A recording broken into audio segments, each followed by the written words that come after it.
Ladies and gentlemen, it's now time to honor this year's Central Methodist football senior class. Our first senior is Anthony Johnson. Anthony is a psychology and criminal justice major from Houston, Texas. He is escorted today by his dad, Levy Johnson, and mom, Chevette Catre. Upon graduation, Anthony plans on attending graduate school at either Stony Brook University or the University of North Carolina in Chapel Hill. Thank you, Anthony. Ladies and gentlemen, Anthony Johnson.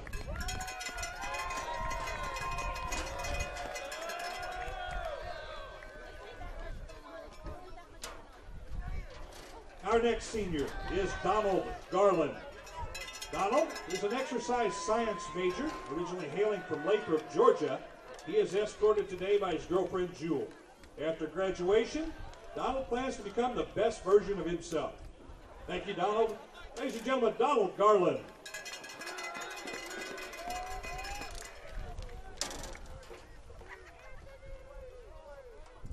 Our next senior is Joseph Slattery.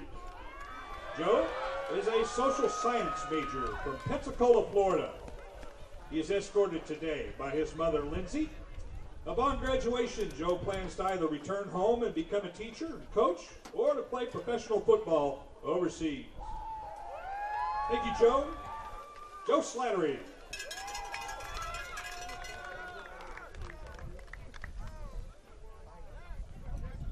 Ladies and gentlemen, up next is Trenton Byers. Trenton is a physical education major from Pierce City, Missouri. Escorting Trenton today are his mother, Shelby Robleski, and grandparents Laura and Mark Robleski. After graduation, Trenton plans to become a teacher, and he hopes to better his students. Thank you, Trenton. Ladies and gentlemen, Trenton Byers.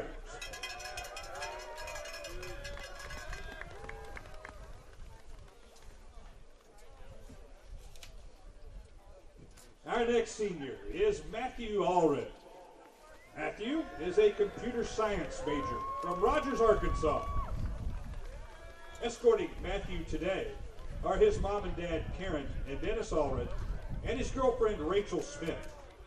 Upon graduation, Matthew plans to continue his football career. Ladies and gentlemen, Matthew Allred.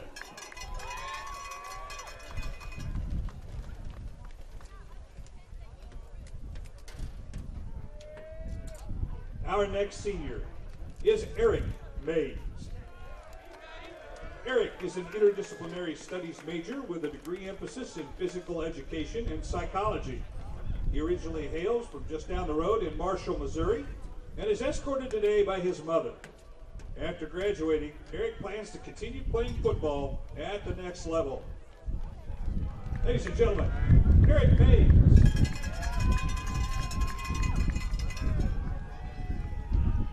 Our next senior is Josiah Cortez. Josiah is a history education major from Los Banos, California. He is escorted today by his girlfriend, Ayana Lockett, godmother Christina Cortez, aunt Aurora Cortez, and brother Nick Cortez. Upon graduation, Josiah plans to start his teaching and coaching career. Ladies and gentlemen, Josiah Cortez. Our next senior is Nathaniel Marshall. Nathaniel from Pico Rivera, California. He's being escorted today by his family and friends.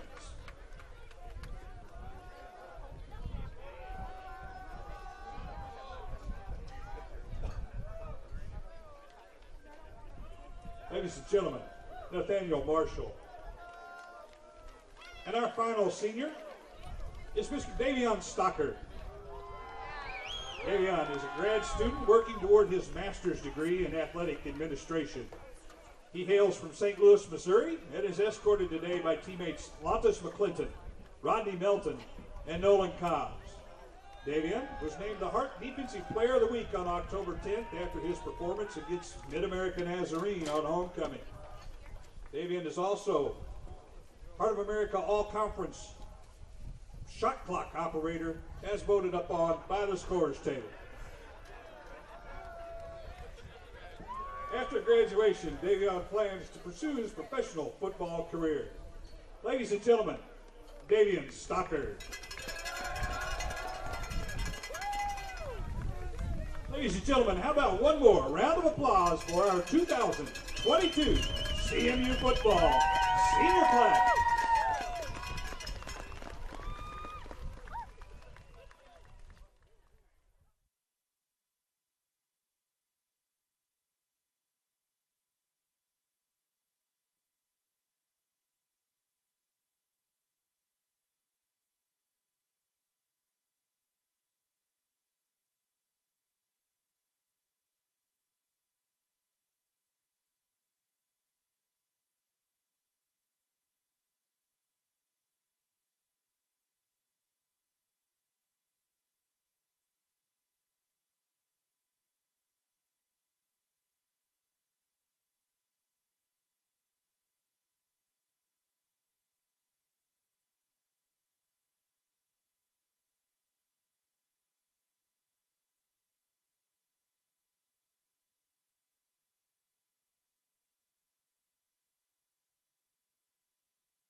Welcome to Davis Field, Fayette, Missouri, on the campus of Central Methodist University. Heart of America football action today, the finale of the season. Central Methodist versus Evangel. Central Methodist 1-9 on the season. Evangel 6-3. As we get ready to go with the finale, we've had weather-wise the gamut of weather this year. The first game we did was 90-plus degrees and intense sun. It is 28 degrees, and we've had a few snow flurries so far today. So, most people say they like football weather to be something like this. I'm not quite sure this is exactly what everybody would want. The crowd is bundled up, and we're just waiting for the band to come on and do have the opening prayer, playing of the national anthem, fight song, and then we'll be just about set to get going. It's a full day here at Central Methodist. Football game coming up in just a few minutes here. And then at 6 o'clock, soccer action from this same facility right here. And then at 7:30, women's basketball from Puckett Fieldhouse. So we got a lot of stuff going on today. There's a lot of things going on campus today.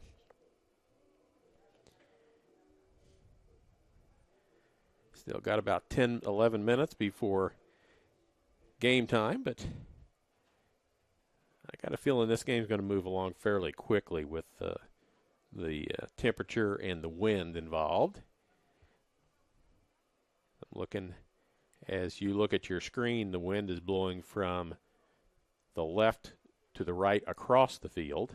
It's not going to be in anybody's face per se, but it is going to affect a lot of things as the flag is out there pretty good right now with the breeze going on. So we're just waiting on Gary Linhart to have the band take the field, and then we'll turn it back over to them until they're finished. And there he gets ready to go. So Please welcome to the field the CNU marching band. CNU band, please take the field.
Ladies and gentlemen, welcome again to Davis Field. At this time, we ask that you please rise and remove your hats for a prayer to be followed by the playing of our national anthem. Almighty God, you have created us to strive for our best. Grant to all athletes, coaches, officials, and fans the strength to pursue excellence during this event. We pray for the safety of these athletes and ask that you protect them from injury and harm.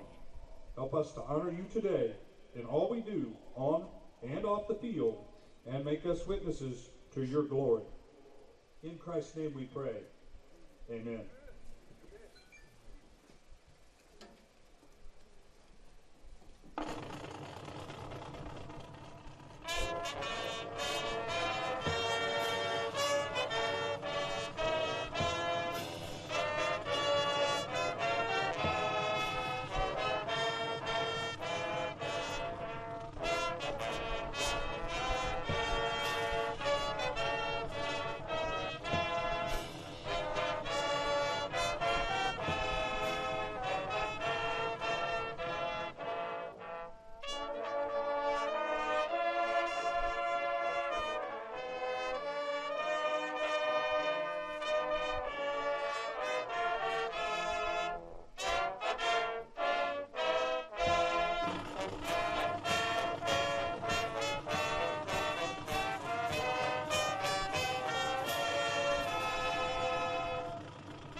How you doing? Good, how are you? I'm doing great. Get this today. Yeah, you know you didn't have to buy those tickets, I already won.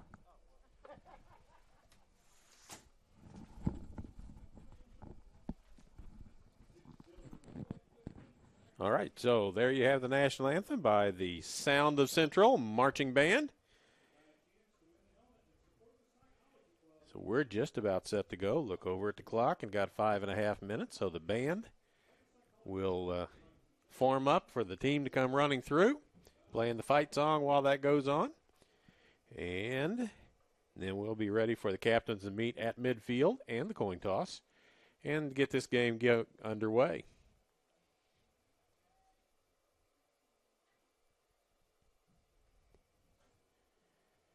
It is senior day here today, and for a lot of the players, their last appearance on Davis Field. So they'll be playing hard today, and their teammates want to send them out with a win. So it'll be pretty interesting to see how this pans out here today. Eagles have struggled offensively this year.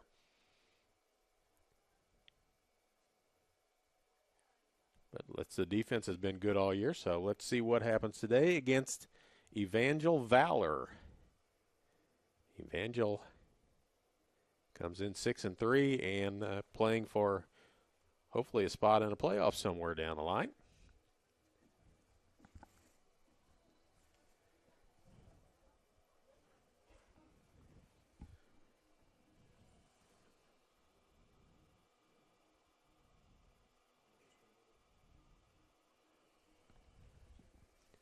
So we just anticipate.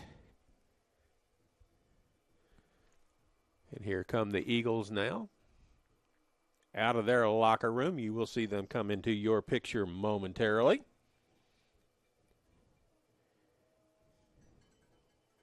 As they're playing for pride today.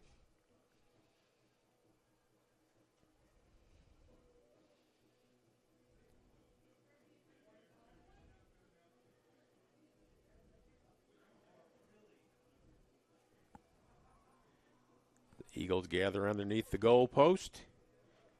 Ready to come out.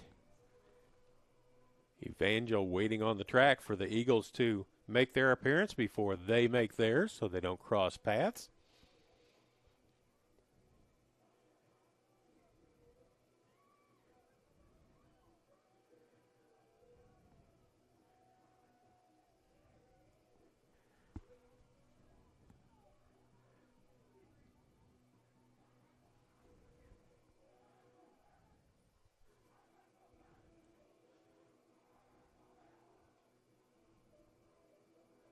Again, big day on campus today, and here come the Eagles.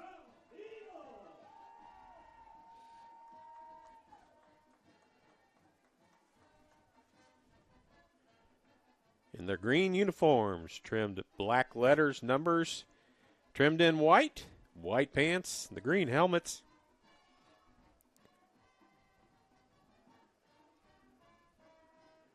We've got the captains ready to come out. That would be Davion Stockard, Muji Kamel, and Josiah Cortez for the Eagles. Evangel over on the far side now. They will make their entrance onto the field and to their sideline. And then we'll get set for the coin toss.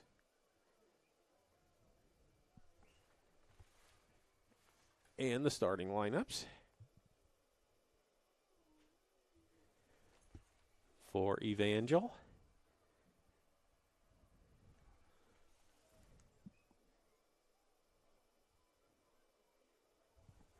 Their captains are number 59, Will Anoa'i, 79, Derek Johnson. And as soon as they turn a little bit, I'll tell you who the third captain out there is.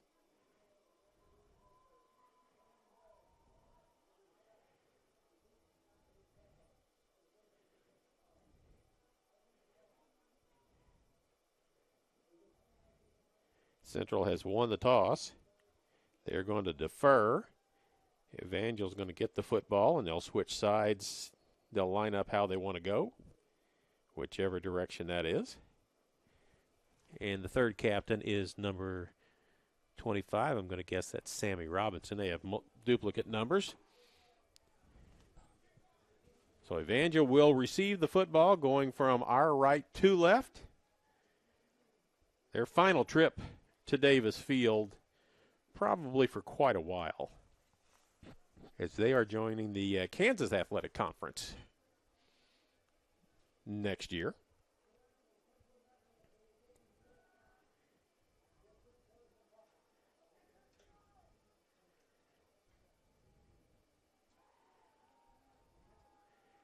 some confusion about which way everybody's going. As the Eagles came out, started to go left, took a hard right instead. Officiating crew at midfield. Eagles are out ready to kick off. I think the only way to stay warm right now is to keep moving. And that's what the Eagles plan to do, is move as best as possible.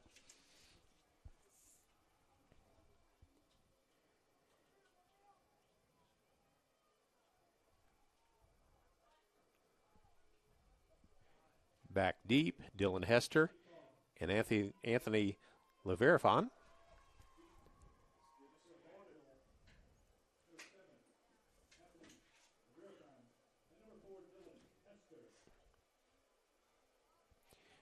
Kicker walked away from the ball to start marking it off, and the ball's laying on the ground. So we may have to have a holder here before. They'll give him one more try to get it on the tee and walk away from it.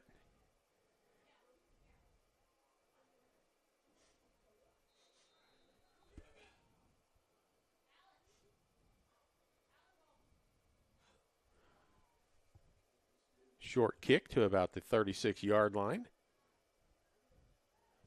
Grabbed there by an up man. Number 89, and Evangel has sent out everybody that's on their football program on their roster. Andrew Holden out of Mountain View, Missouri, made that. And it is at the 37-yard line.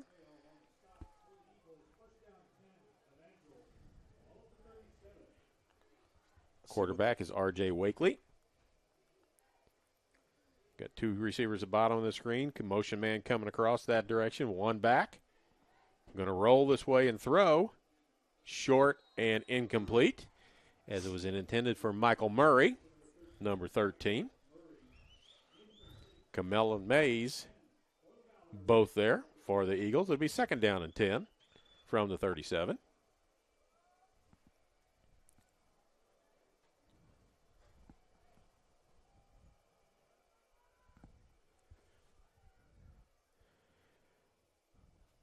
There goes motion out of the backfield. Quick throw out there, but it is incomplete. Almost a lateral, but thrown forward.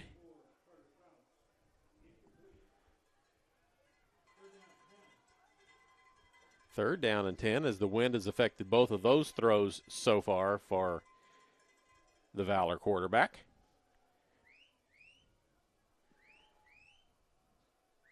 Wakely, a senior from Tulsa, Oklahoma.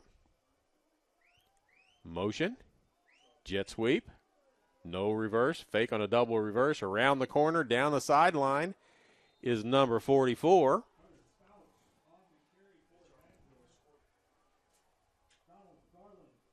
Carter Fouts.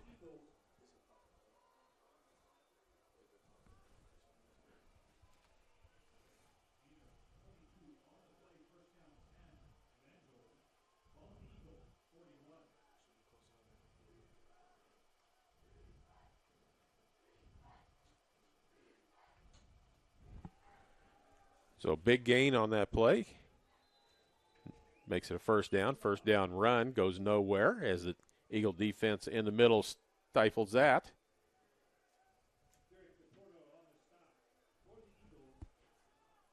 Derek DePotor. Gain of 1, 2nd and 9. Empty backfield now for Wakely. 3 receivers to the top, 1 to the bottom. Motion comes. Stops in the middle. Wakely going to do a quarterback draw, going to pick up a couple of yards, but that's about it. Camell on the tackle.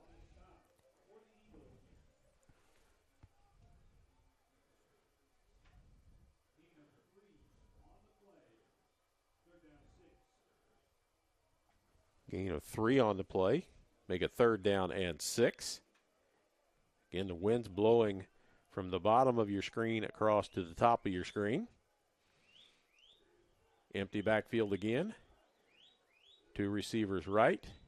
2 plus a wing. Motion comes. Looks that way. Now he's going to go downfield. Going to step up and run for it. He's going to get the first down, slide in. Just beyond the first down marker. Davian Stockard on the tackle, but another first down for Evangel.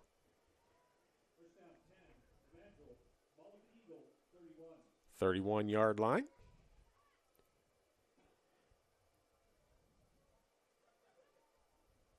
"36-yard drive so far. Wakely now with backs on either side of him. 2 receivers to the bottom, 1 to the top. Handoff, quickly snuffed out.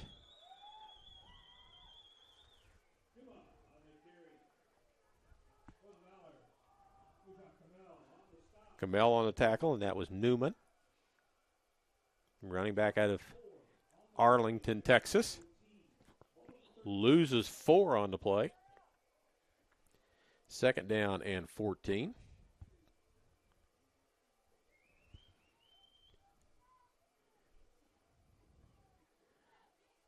Hester and McMurray, the receivers, to the bottom of the screen. Motion, reverses, stops. Handoff, through the middle, down the sideline. And he's going to make it into the end zone for a touchdown. Yes, he does. And that's Newman. Numa with the score. And that's a 31-yard run for a touchdown. Makes it 6-0 with 11:11 to go.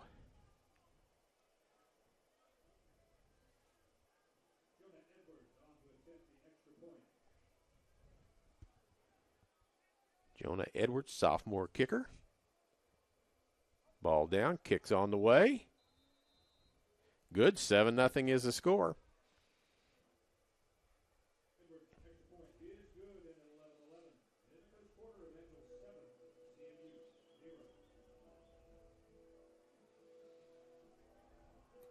So Evangel comes out, goes right down the field. 31-yard run, puts them on the board. And now they'll kick off. And Edwards, I think, is their kicker as well. Let's take a look and see what his information is. He is a sophomore out of Tulsa, Oklahoma.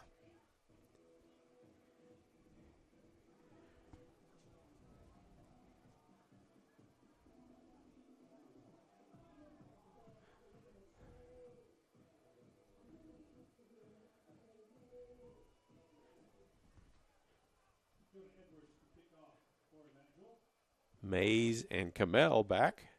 Two defensive players back.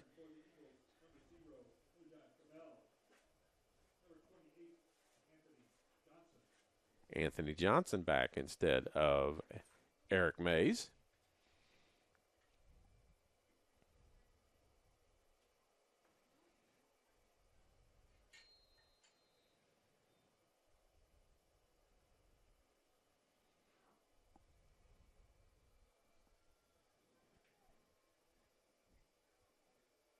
And we're underway. Kick down. That's Johnson. Try and run it across the field.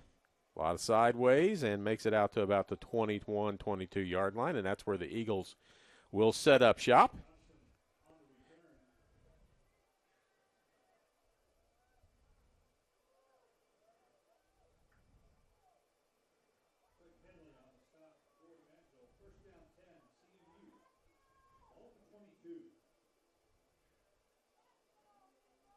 Matt Luna, the starting quarterback. Referee resets the play clock. And first snap of the ball game for the Eagles after they look to the sideline.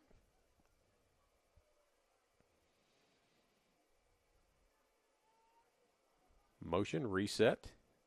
3 to the top, 2 to the bottom. Empty backfield. Luna across the middle. Caught.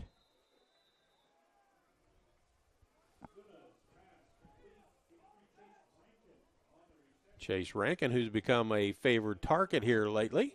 That's a pickup of 9, and it will be second down and 1.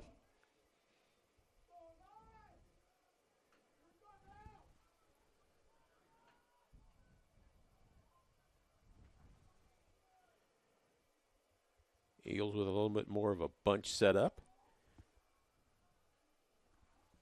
Like Brewer was in motion. Luna looks down, fires it across the middle, caught again, out to the 40, 41-yard line. That'll be a first down.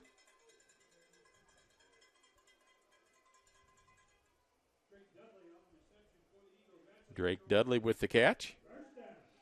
And it's a first down at the 41-yard line. Empty backfield. Luna off to a good start, 2 for 2. First down. It's Edwards at the bottom of the screen. He's the one receiver on this side. Motion comes back. Going to reset right next to, right behind. Now it steps to the right side of Luna and gets the handoff. And that is Brewer. Picks up, let's call it 2, make it second down and 8.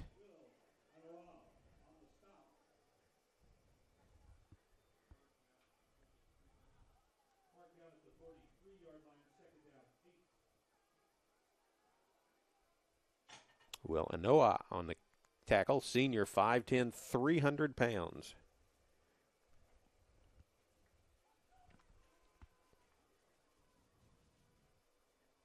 From Springfield, Missouri, another handoff. One broken tackle, gets across midfield, close to a first down. That's Brewer. They're going to mark it nope, they're going to say it's a first down. Yep, they are going to say it's a first down, so that's a 8-yard run for Brewer.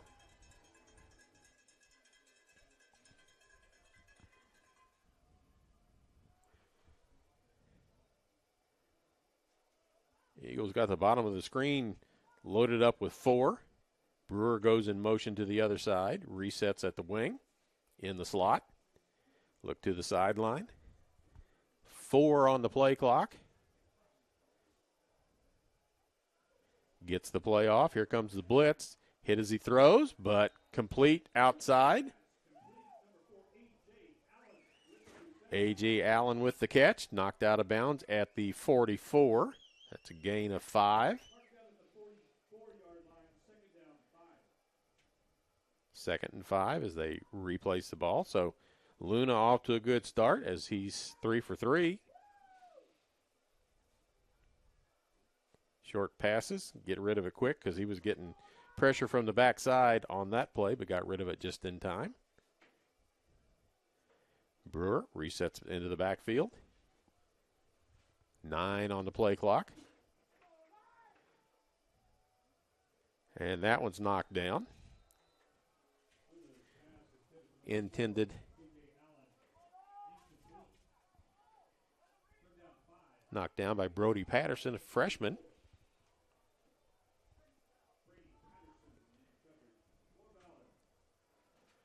So third down now and 5.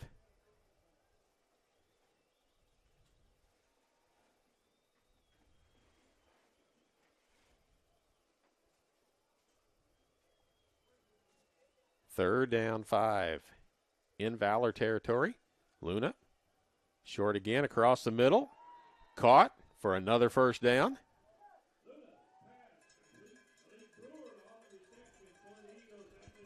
That looks like that's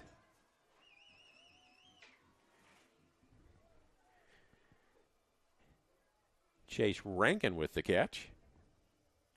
And it's another first down inside the 35, down to about the 33.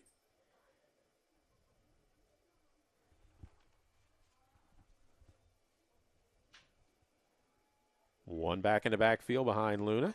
Going to get the handoff. I think that's Brewer on the carry.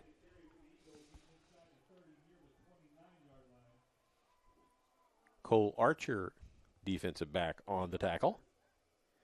It's a gain of 4, second down 6.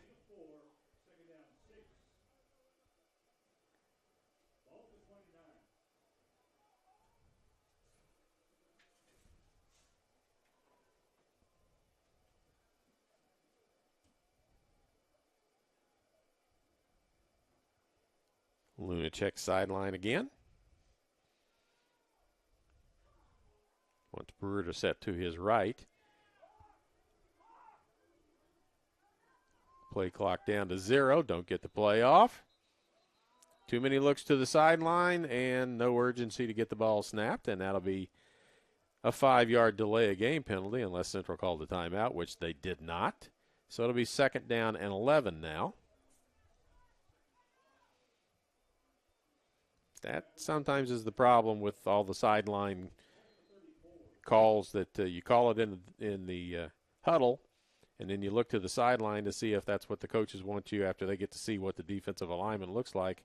Sometimes it just takes too long to get it all done, and that hurt the Eagles, makes it 2nd and 11, and they're going to look to the sideline, play clock at 9.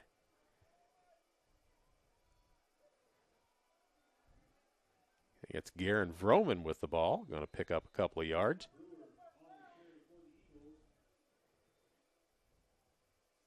Not 2, but 3. That's Brewer. 3rd down and 8. Ball on 31. I look at the flag. It's not whipping the way it was. Eagles pick up a chunk of this. They may go for it on 4th down. You're getting to the point where a punt's really not going to do you a whole lot of good from the 30-yard line.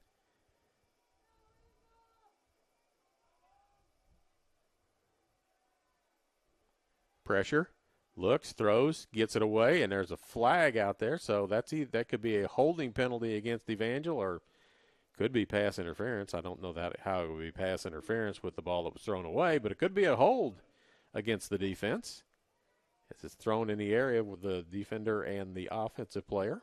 So unless the offensive player pushed off for pass interference, you have to think it's a hold on the defense.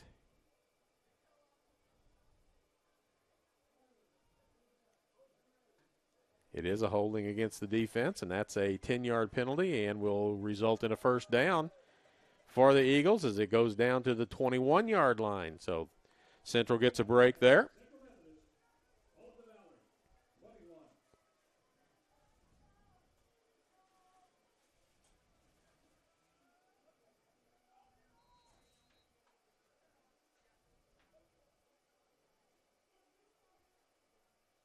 Brewer in the backfield.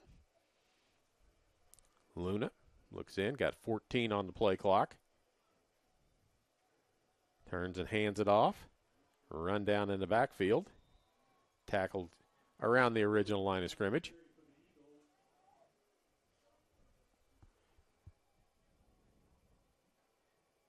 And Noah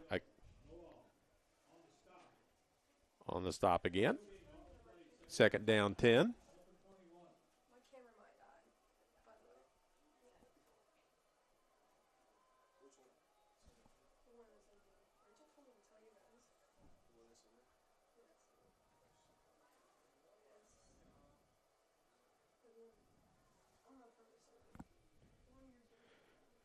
Second and 10. Luna looks, throws outside, a little wide to Brewer, incomplete. 3rd down.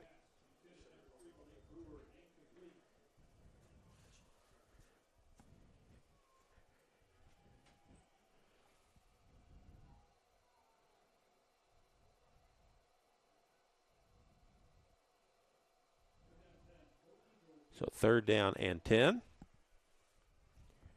Luna looks to the side again. 15 on the play clock.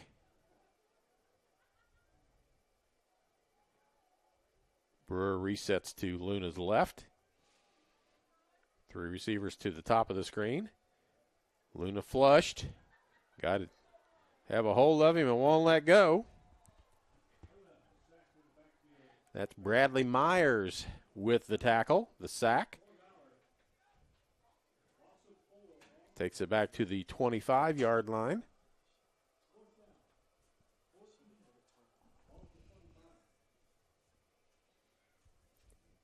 So 4th down and 14 from the 25.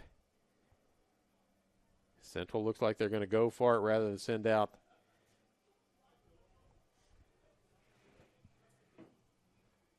Jose This is Pena. Luna is going to have to throw toward the end zone, does, in a double coverage. And it's going to be incomplete at the goal line, which is a good thing for Evangel, as they were going to intercept it down at the 1-yard line. But it'll go over on downs at the 25. So Valor football, they took it right down the field and scored the first time they had the ball. They're up 7-0 with 4:11 to go here in the first quarter of play. Soccer action from here tonight, men's soccer action. Women's basketball up at Puckett Fieldhouse at 7:30. Soccer's at 6. Women play Missouri Baptist at 7:30 tonight. Wakely, shotgun. Pitch. And there's a holding call that's going to be assessed against Valor, as the outside blocker had a handful of jersey, trying to keep the defender inside so the running back could get outside, and that will be a holding called. That's a spot foul. Flag's laying about the 33-yard line, as they're going to talk about it. I hate when they get together and talk about it. Either you saw what you saw and you called it, or you didn't see it and you didn't call it. We'll see what the white hat says here. There is no foul on the play. I don't understand. I don't understand how you can say there's no foul when the guy standing right there throws a flag. I will, after this play, relay you the worst explanation by an official I've ever heard, and it was at one of the ball games this year. So it is 2nd down and 2.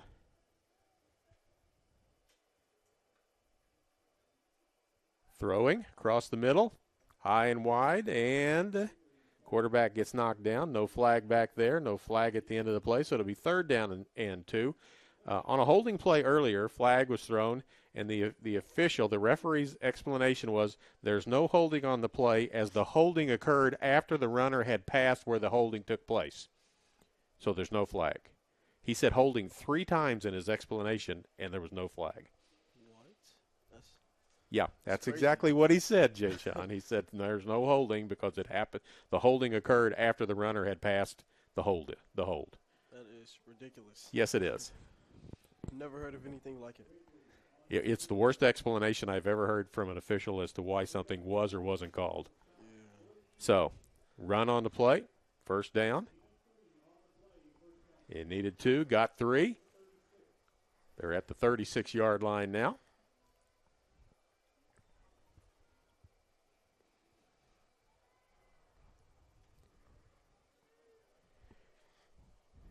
Wakely with the back to his left, one right behind him. Somebody probably going to go in motion. Nope, they're going to turn and hand it off to the back behind and run down from behind. And that's Stockard who does the tackling.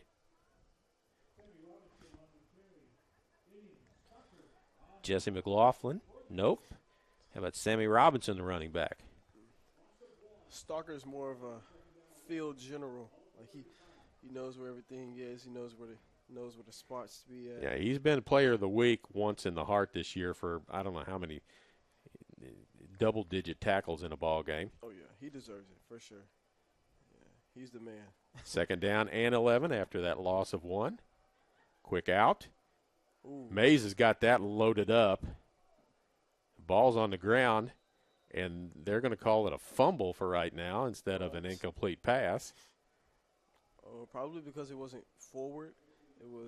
It could have been. I don't know. But in any event, the Evangel falls back on it again, and it is backwards pass, so a lateral recovered by Evangel, and that'll be a loss of a lot.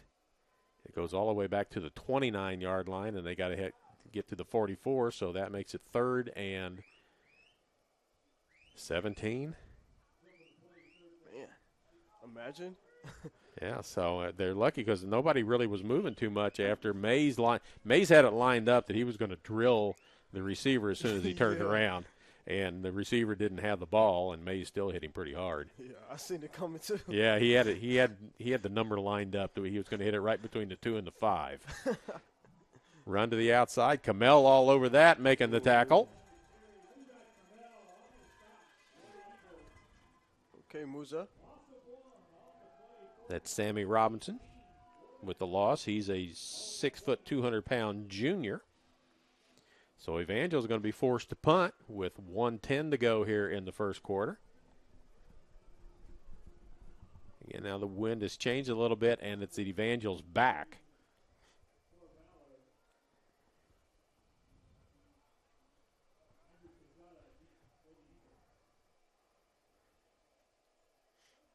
Punt is away.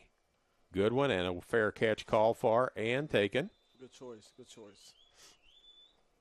Yeah, a lot of times this year we've not caught that ball, and it's bounced about another 15 or 20 yards further. This one we're on. Central gets it, and they'll have it at the 31-yard line, down 7. Because we've almost gotten through the first quarter at 46.2 to go. We need to figure out what to do. Well, Luna had some success throwing the ball. He was 4 out of 5 to start out with. He's 4 out of 7 right now. He's got 35 yards passing, so his 4 passes have all been fairly short but effective, and most of them have been across the middle. I think that's one of the best starts he didn't have probably all season. Edwards in motion. Oh, There's Brewer okay. busting through a couple of tackles. He's out to the 39-yard line. It's a gain of 7, make it 2nd down and 3. Good gain, good run. I'm Malik Brewer. That's a nice first down run. Gives you some options to do on 2nd down. Oh, yeah. Time ticking down. Tight end resets to the left side. Uh-oh. That's a long pass for not many yards, and it's incomplete. As that was thrown to Chase Rankin. I say uh-oh because there were 2 defenders there, and if one of those happens to see it early enough and gets to jump the route, that's a pick 6 going the other direction. Yeah, we don't need that right now. We do not need that right now. We're down 7. Yeah, especially in the first quarter. Oh, yeah, with the wind the way it is, only 9.4 to go. 3rd down and 3. And we're going to have a timeout call by Central, I believe. We do. Coaches didn't like the play call versus what they saw on the defense, so 3rd down and 3. They'll take a timeout. That's the first timeout of the first half for the Eagles. Eagles honored their seniors before the ball game. It's a pretty cold day today, Charlie. It is a cold day. We've got the windows shut, and we've been in here. Jay Sean and I have been in here when it's been 90, 100 degrees in this little cubicle that we have of a press box, no air conditioning, and it's probably about 40 degrees in here temperature-wise, no heat. Hey, I think if I look behind me, I think I see a heater. Yeah, there's one leaning against the wall, but I think they're afraid to turn it on because they turned one on the other night and it blew the circuits. Are you serious? Yeah, no, I'm not serious. What? That's exactly what I heard from the main section next to us as they turned on a space heater the other day and it blew the circuit. So we don't want to lose electricity right now. No, and have to reset. So 3rd down and 3. I have to talk to the athletic director, Jeff Sherman, about the amenities here at the press box. Oh, yeah. Quick pass down the middle. Oh, and he had a man open, but the pressure caused him to throw it early. And that was Brewer just running out of the backfield straight down the middle. Now it's going to be 4th down and 3. And here comes my vote for Offensive Player of the Year, Eric Workman. This is going to be his 80th punt of the season, 10 games and 1 quarter into it. Wow. That's about 8 punts a game. Yeah, it's a whole lot, I'm telling you. Man. And I got another stat for you I'll tell you right after he kicks this. Okay. That may even shock you a little bit. I'm Snap is over his head. Going to get into the end zone, just fall on it, kicks it out of bounds. That's a penalty. insult to injury as it's a safety, and now there's a penalty for illegal kicking. Oh, my goodness. So it's 9-0. What I'm going to tell you on Eric Workman is this. He has more yards punting this season than Central Methodist offense has in running and passing the ball. That's ridiculous. And he's got more yards by almost 1,000 in punting over the Come on. Yep. Come on. Officials giving us a long explanation of it's a safety and illegal kicking, and it'll be assessed on the kickoff. So Central not only gives up the 2 points, but they're going to have to kick this off from the 10-yard line instead of from the 20, and that's the end of the first quarter, and it's 9-0 in favor of Evangel. What a way to end the first. Yeah, it's going into the end zone. Just fall on it, nudge it out of bounds so that nobody can recover it for a touchdown. But kicking it now, you've made it a little bit worse. At least now they're going to get the kick going the other direction, which has the wind behind your back. Yeah. But you're probably going to be punting it from the 10-yard line. Jeez, like if they enforce the penalty on the kickoff. Man. So Evangel's going to get the ball close to midfield when this is all said and done. Man.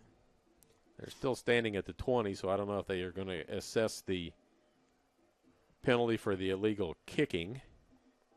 Illegal touching. It doesn't seem like it yet. It doesn't look like it yet either, so I don't know. Oh, yeah.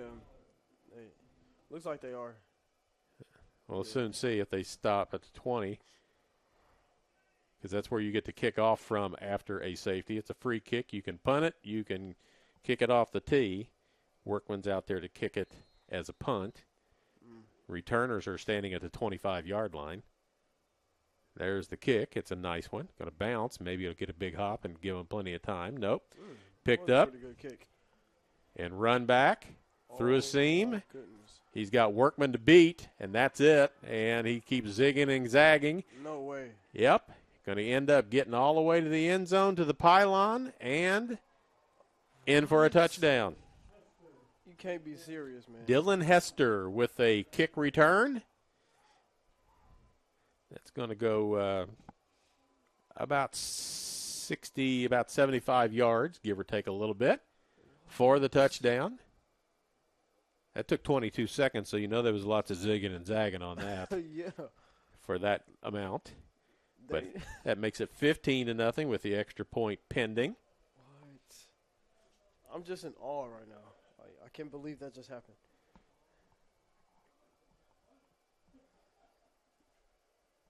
Man.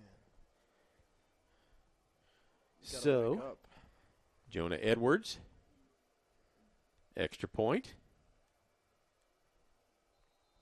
is good, and it's 16-0 now. 2 touchdowns and a safety. Wow. So, in 3 minutes and 49 seconds of the first quarter, Evangel took the ball down the field and scored. And then 22 seconds later, after the free kick after the safety, they have scored on the run back. You said 22 seconds? Yeah. We punted to start the second quarter. It's 14:38 on the clock. It has to be the quickest score in Well, yeah, football history. but it's 75 yards. If you say go run 75 yards, you could probably run 75 yards in about 10 seconds. With me saying 22, that just tells you how much he ran this way. He ran north and south, east and west, southeast, northwest, and ended up he got it on the bottom part of your screen and finished on the top part of your screen on the far pylon. So his 75-yard run was probably more like 140 yards of space actually covered. Yeah. So Evangel will kick off into the wind, blowing it out of bounds, and that'll be a penalty, and it'll come out to the 35-yard line, I believe. And that's where Central will take over, down 16-0.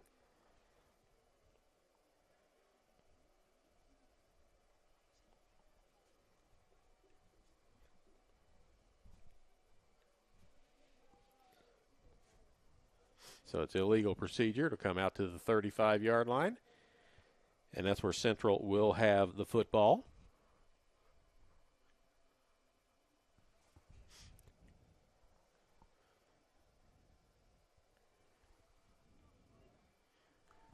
Hunter Hogue in as running back. Right behind Luna right now as they take a look at everything.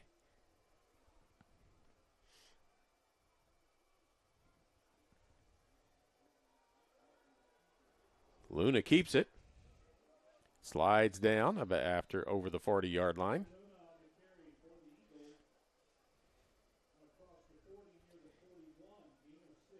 And that's a big play for the running game of Central. They've had a couple of nice plays by Brewer because Central coming into this ball game was averaging 1.1 yards per rush on the season. Man. They have one player over 100 yards rushing on the year. This is Hogue with it. He's going to pick up a yard maybe on it. Malik Cole, one of the quarterbacks, is the only Eagle player coming into this game with more than 100 yards rushing on the season. Sounds like you might need him to run more often. Might have to. 3rd down and 2 from the 43. Hogue gets it after a mix-up in the backfield. Either he went the wrong direction or Luna turned the wrong way because it was almost a 360 before somebody got their hands on the ball. It's enough for a 1st down by an inch. Yes, sir. Because that was put on the 35-yard line after the ball went out of bounds, and the tip of the football is touching the 45, so that's exactly 10 yards. Oh, yeah. Ooh, those chains. Like that. We need that. Yeah, got to keep the ball and put some points on the board.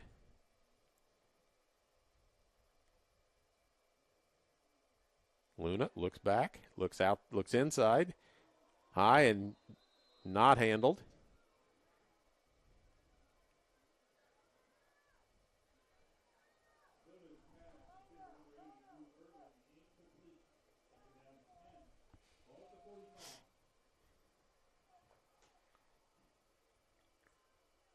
Did you say 2nd and 10? 2nd and 10, incomplete pass was intended for Drew Irvin. Okay. A little high, couldn't handle it. So 2nd down, 10. Hand off to Hogue.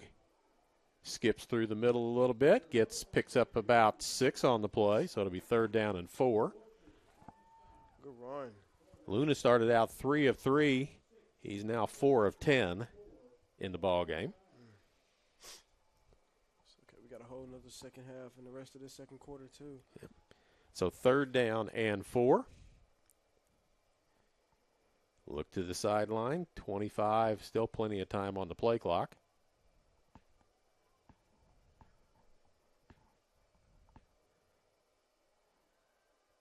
Luna under pressure. Knocked away. Nice defensive play by number 5, Tyler White. He is a sophomore out of Smallfield, England. So a little different type of football for him today. England? Like the foreign country. Oh, wow. Leviathan back as the punt returner. See if Workman can get a good punt inside the 20. Last one air-mailed over his head. This one's better. Gets it away. Hangs up. Leviathan doesn't call fair catch. Gets hit once, gets hit twice, and goes down immediately at the 16. Good defense. Good coverage by the special teams. Oh, yeah. Drake Dudley given credit for it. 12:29 to go. Second quarter, 16-0 Evangel.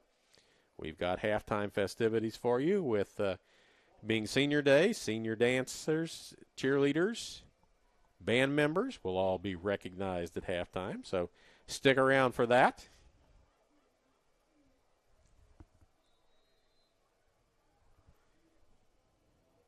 Hester and Murray to the bottom of the screen. Wide receivers. Wakely turns, hands off, up the middle.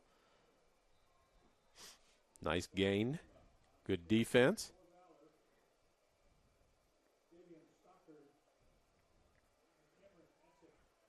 Stockard and Cameron Essick on the tackle. It's a gain of 3, so 2nd down and 7.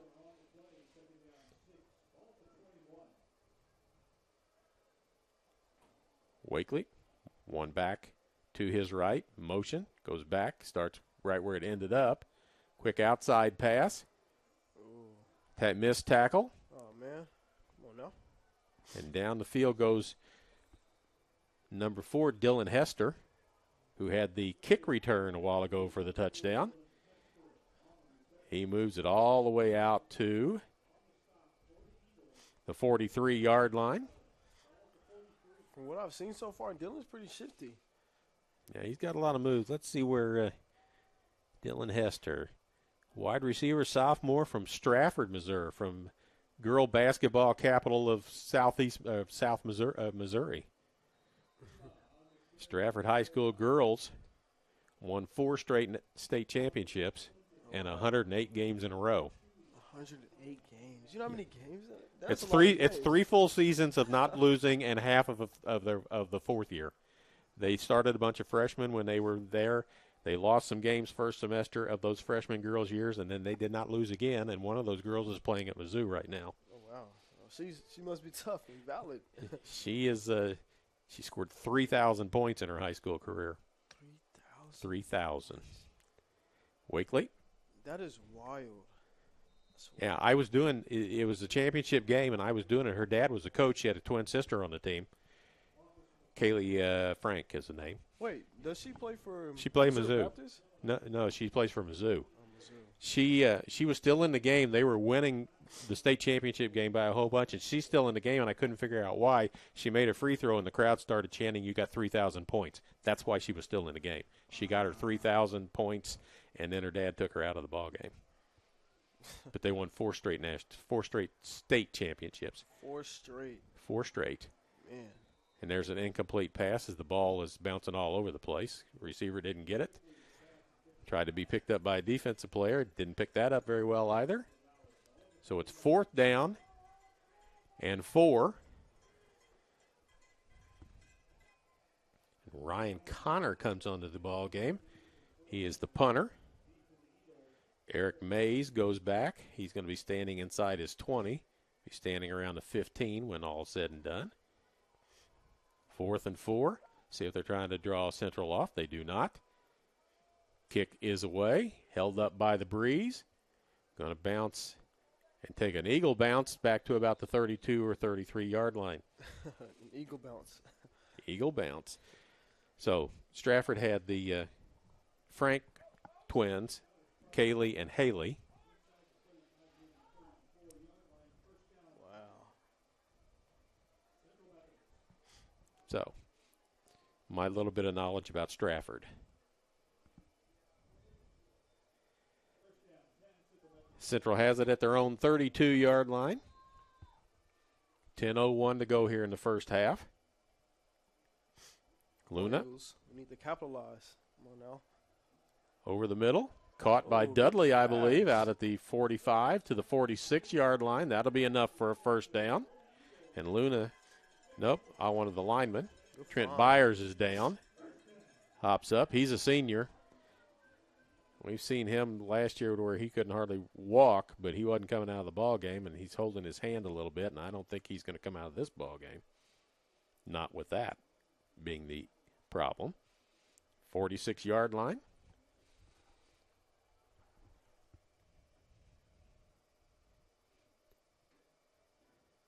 Luna looks, throws outside.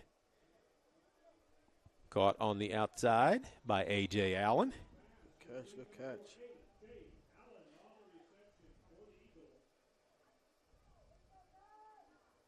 That's a gain of 7, so 2nd down and 3.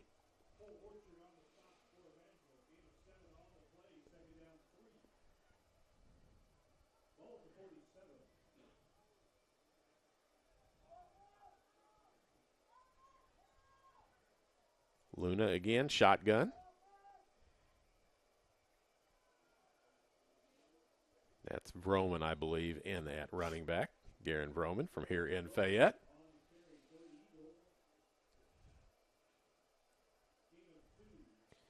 So a gain of 2, and it looks like it'll be third down. Nope, not a gain of 2, gain of 1, third down and 2.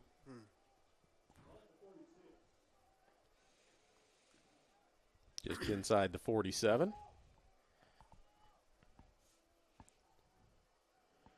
Roman again, not going anywhere as Evangel ready for that playoff left tackle. Yeah, he got caught in the trap. And it'll be a fourth down, and now the Eagles are going to punt. That's why I say Workman is their most valuable player. This will be punt 81 on the season for him. Had one snapped over his head that ended up being a safety. So how many games does this make? This is game number 11. Ball floats back. He gets it off. It's going to bounce and head towards the end zone, and Leviathan picks it up. That was a good Dangerous, but he made it work. Yeah, that was pretty risky. Got a player down for the Eagles at the 10-yard line.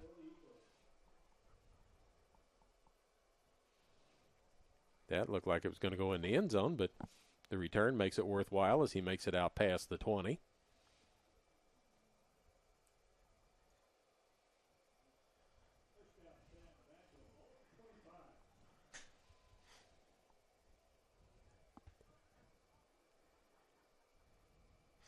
So where's that injury on the play? Or? Yeah, he made it off the field. It was Drake Dudley, I believe. Looked like maybe a hand or an arm.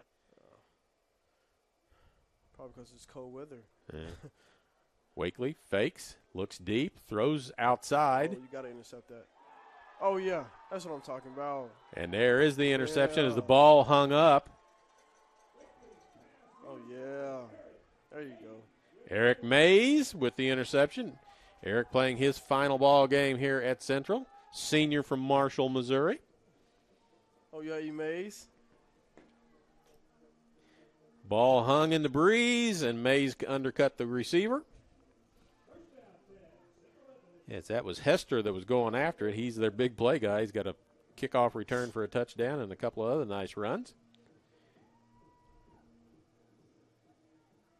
Brewer back in at the running back, and Drake Dudley's back out on the field. So whatever had him down on the field for a minute has been rectified. Luna hands to Brewer.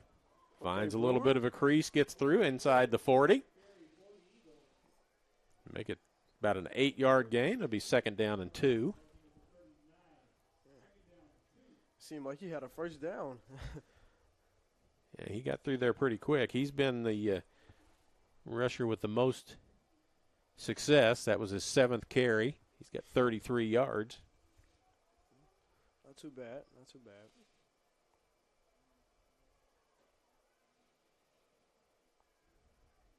Luna, empty backfield. Throws, but held up was the receiver, Allen. Battling down the field with Bradley Myers, linebacker. Now it's third down and 2 from the 39-yard line.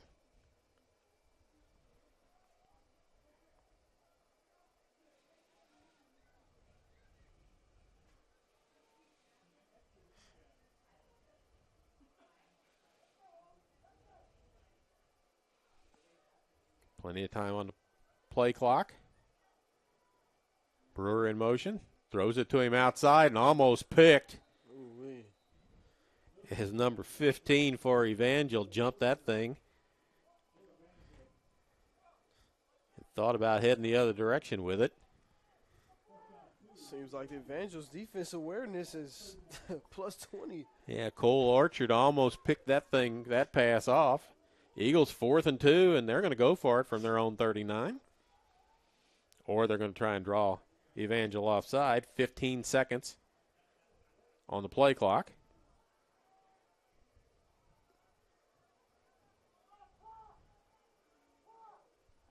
Down to 5. Snap.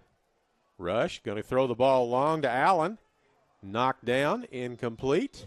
Oh, Nice play on the defense by Brody Patterson, freshman from Mountain Home, Arkansas. Knocked that ball down. And the ball goes over on downs to Evangel at the 39-yard line. 6:32 to go. 16-0 Evangel. Second quarter of action here from Davis Field, Central Methodist University. Let's see what else can we recap for you. Thursday, women's soccer won their fourth consecutive Heart of America Conference Championship. Was that Thursday or was that yesterday? It could have been yesterday. Thursday, I know they had a men's basketball game. Tackle at the line of scrimmage. Lontus McClinton, who's picked up steam as the year's gone on, has become a force defensively, makes the tackle after a gain of 2. The Matt Sherman era at home started Thursday night with a victory. 96-69 win over Avila University out of Kansas City. So good start to his career as a head coach at Central. Run up the middle. Not going to pick up a whole lot of yards. Stockard gets up off the pile, as does McClinton.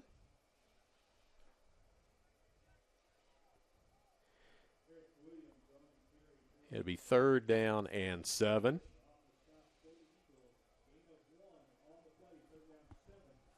Third down and 7.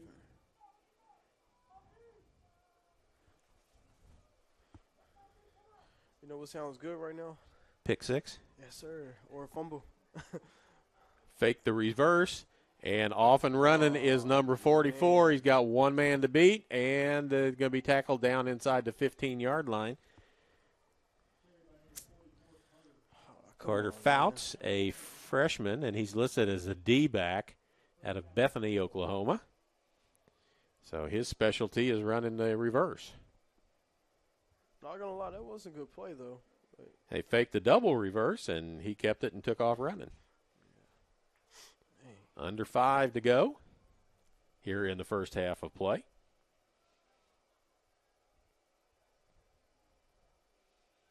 That play was messed up from the beginning. Everybody went but the center. He waited a little longer, and so everybody was illegally in motion when the ball was finally snapped.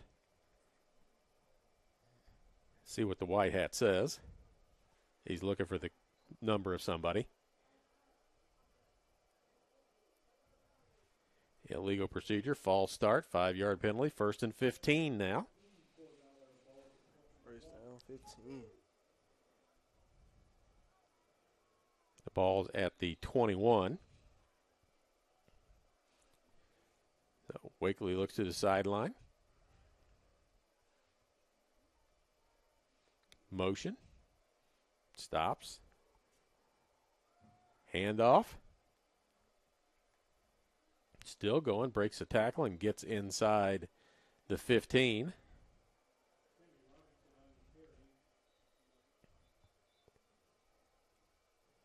Stop the clock for some reason.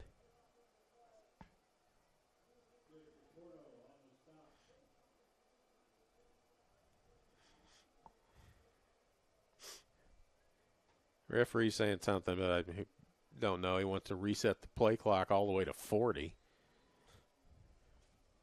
If he hadn't talked so much, we'd be down to about 28 by now. Come on, Charlie. Well, you know, we're not paying him to talk. I mean, that is true, though. I get paid by the word. He doesn't. Another carry on the play. It'd be 3rd down. The ball's at the 10. Nope, the ball is at the 11, so 3rd and 5. But they're in 2-down territory if they wish to do that. 3rd down, 5. 13 on the play clock, still looking for the play from the sideline.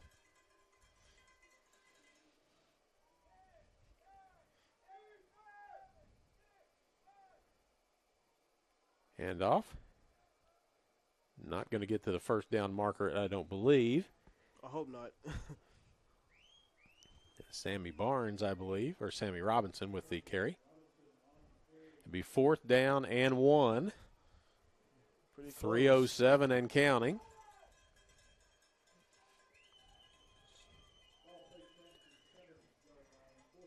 No signal, no sign of a field goal kicker running onto the field, so Evangel's going to go for it. Dylan Hester is set as far down to the bottom of the screen as he can get. He's about 5 yards from being out of bounds. Pitch around the corner and into the end zone. It's a touchdown for Evangel. Robinson, 8-yard touchdown run.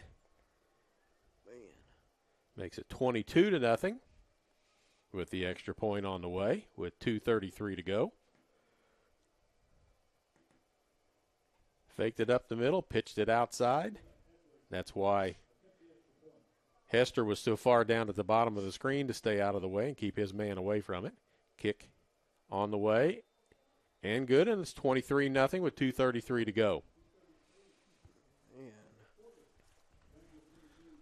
So let's take a quick look at some stats. Central, 61 total yards.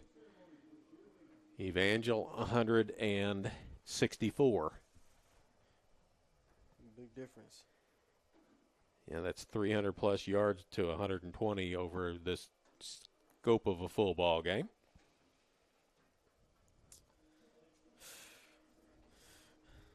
So Kamel heads back along with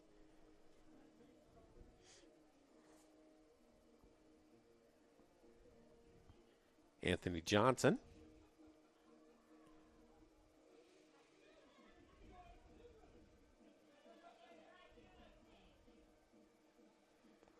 I think it's the weather getting to us. Well, been here in shorts and a T-shirt sweating. I'm standing here in a jacket with my hands in my pockets, a little cooler. So we've seen just about everything this year. It is Missouri. Oh, yeah. If you don't like it, wait just a little bit. It'll change. He said, if you don't like it, just wait a little bit, it'll change. Yeah, well, kickoff. Oh, Going to have to come fall on it. Going to have to fall on it. Doesn't fall on it. Finally picked up by Dudley, and he's going to be down inside the 15-yard line. Wednesday it was 76 degrees here in lovely mid-Missouri. Thursday it was in the mid-50s. Yesterday and today the high is going to be the low 30s. Man, that's the So, high? yeah. My So goodness. in the course of 48 hours, it went from 76 to 26. Yeah. So I say if you just wait a little while, it'll change. Referee wants to reset to there. He goes to the play clock. Eagles with 2 minutes and 22 seconds backed up inside their own 15. There goes Brewer. He's been the only one that's been successful running the football today. Brewer. Okay. He's out to the 38, so that's a gain of about 27 yards. That's a big game. That's what we needed right there. He could become the season rushing leader today with a big performance. I hope so.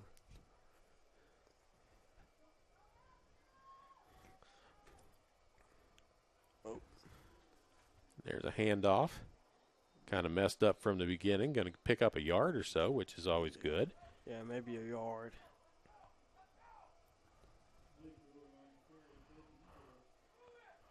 Was it no huddle? No huddle, and the fans want them to hurry up. It's a minute and 40 to go, both sides with timeouts left. The Evangel's got 3 timeouts left. Central's got 2.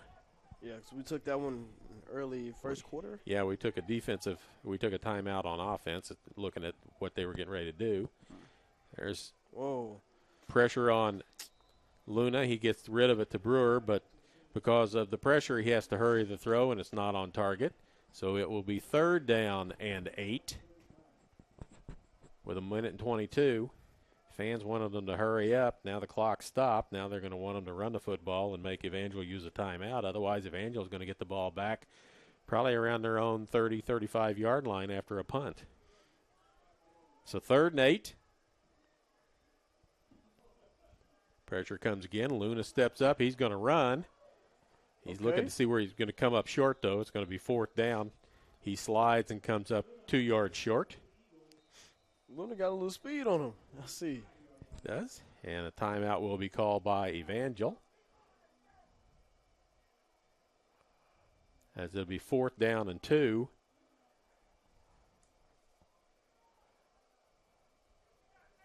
Timeout Evangel, their first of this first half.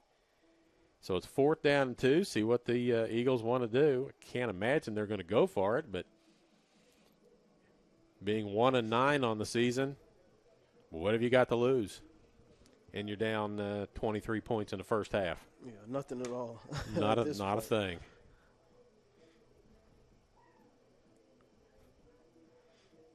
But it looks like the punt team's out talking with the coaching staff. Unless Muji Camille is going to become a wide receiver in addition to a D-back. Nope, Workman's out. He'll stand around his own 30-yard line to get this away.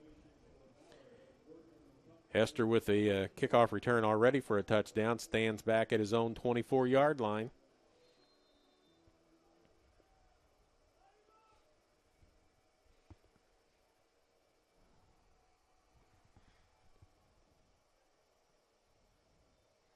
Snap back. Kick away.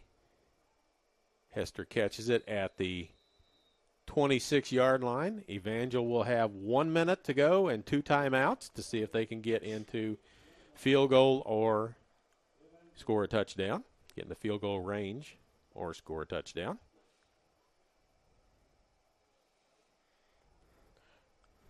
There's no telling what Evangel has up their sleeve. Well, what do they got? I mean, they might as well.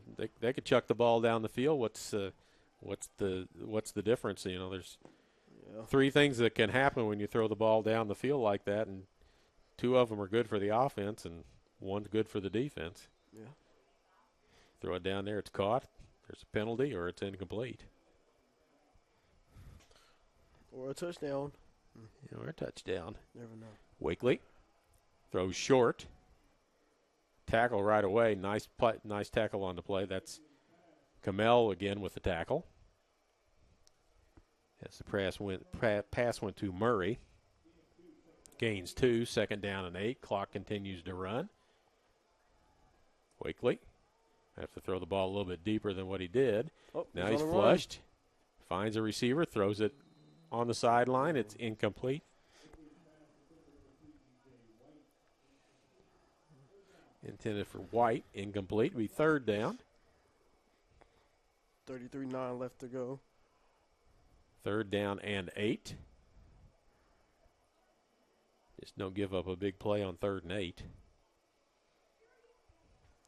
With 33 seconds to go in the half. Going to hand it off. A safe play and going to pick up a 1st down and then some. Oh, he's still up. He's still up and moving. And now he's down. The kid is strong. Yeah, we'll take a look at that. That's number 2. That's Nyman. He is a senior from Arlington, Texas. Oh. And I'm looking, he is 5'9", 185. Quick play. Sideline, out of bounds. As that went to number 83. They got so many names. Devin Mosley, sophomore from Mansfield, Texas. 15 seconds to go. 2nd down, 10. See if they just run it again, run it out. They still have timeout if they need it. They do run the ball. Yeah. And he's downfield. If he gets going. Hold him up so they can't get much more time. Tackled around the 40 with 6.5 seconds to go. Evangel's got a timeout, and I'm sure they'll use it. They will have 1 left with 6.5 to go, and the ball right on the 40-yard line. So 1 throw towards the end zone or a quick out and kick a field goal. attempt a field goal. Yeah. Like you said before, they have nothing to lose. So Got a 23-point lead. Central will get the ball to start the second half.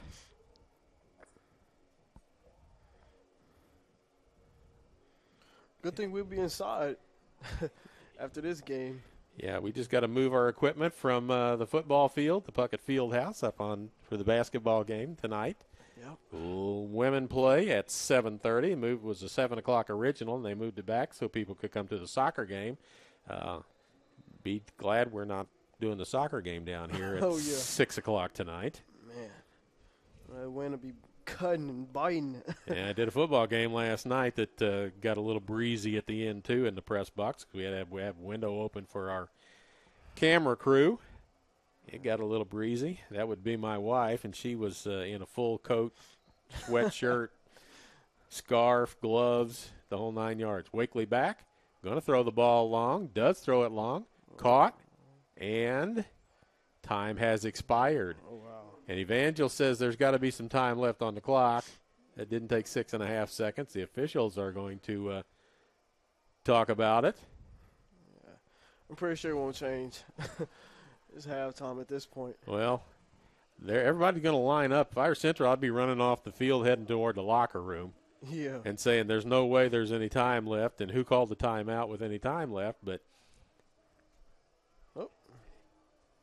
yeah, the official says there's time left. Put some time back on the clock. I wonder how much time is left. Well, 1/10 of a second. Are you serious? I'm looking. That's what they put on the clock just now is 1/10 of a second.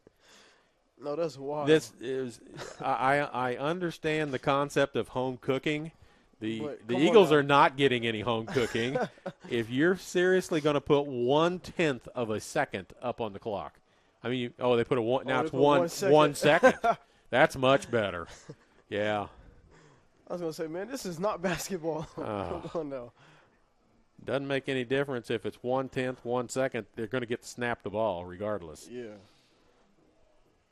And the ball is at the 12-yard line. So Evangel's going to have one more shot to get the ball either in the end zone or to kick a field goal. I don't see their kicker anywhere to be seen. That would be Jonah Edwards, 32. I see the offense coming back out. I guess the good thing with football when it comes to the time is that as long as you get the snap off in time, yeah, you can make a play. Yeah, there's 1 second left, and it doesn't end at the end of the 1 second. It ends when the play's over. Right. So Wakely's got, and now we're going to have a timeout call by Central. And we're going to come up with a better prevent defense to prevent Valor from getting in the end zone. Yeah, we need that. 23-0. 1 second left. Again, we got halftime festivities for you with Senior Day continuing with dance, band, cheerleaders. The whole nine. All being recognized, plus the Sound of Central band that will perform at halftime. And the PA system's playing Black Betty. Llama Llama. How you say it again, Charlie? Llama Llama. Llama Llama. Yep. Know that song because my son had a bat when he played baseball. He called it Black Betty, and they used to play that. It's part of a walk-up song. Nobody understood it, which was fine by me, because I don't know too many people that name their bats, especially a pitcher like my son. All right, so last play, barring a defensive penalty. Wakely looks, guns it across the middle. Knocked down, no flag, and that's the end of the half. And Central is not wasting any time leaving the field and getting to the locker room. I don't blame it. I don't blame them. The ones on the sideline that haven't been playing were the ones leading the charge toward the locker room because they've been standing there being cold for a while.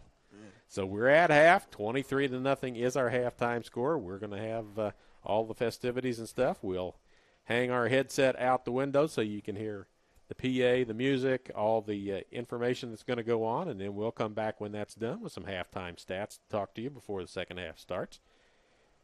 So we're just waiting for both teams to clear the field. They put 25 minutes on the clock, so it's going to be a long halftime. Longer than we've ever had it to be. Yeah, well, we've got a lot of people, I think, to introduce and talk about. And Yeah, we've got them all out on the field, so we'll continue to show you the pictures and the sounds.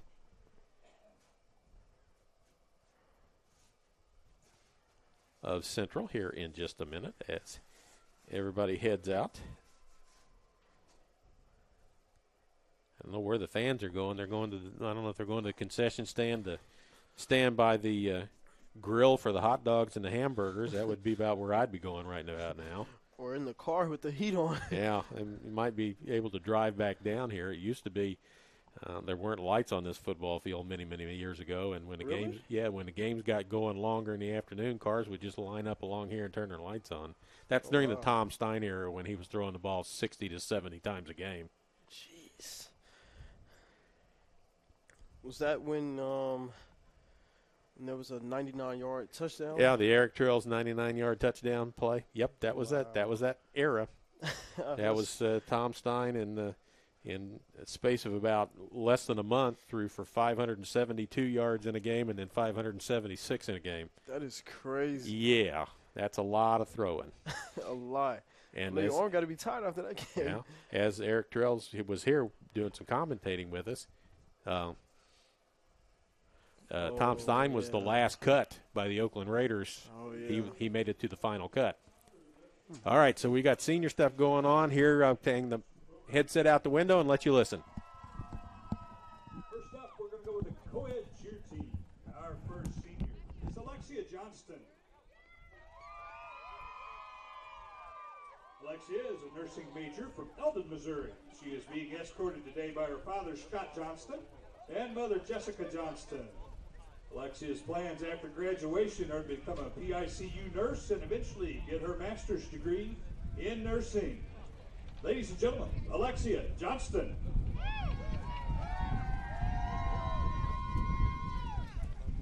Our next senior is Tegan Lovin. Tegan is an exercise science major from Columbia, Missouri. She is escorted today by her father, Alan Lovin, and mother, Kristen Lovin. After graduation, Tegan plans to attend grad school at CMU for athletic training. Ladies and gentlemen, Tegan Lovin.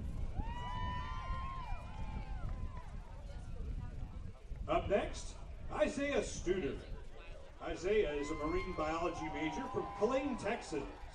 He is escorted today by his mother, Amanda Hutchison, grandpa, Tom Hutchinson, and brother, Tommy Walsh.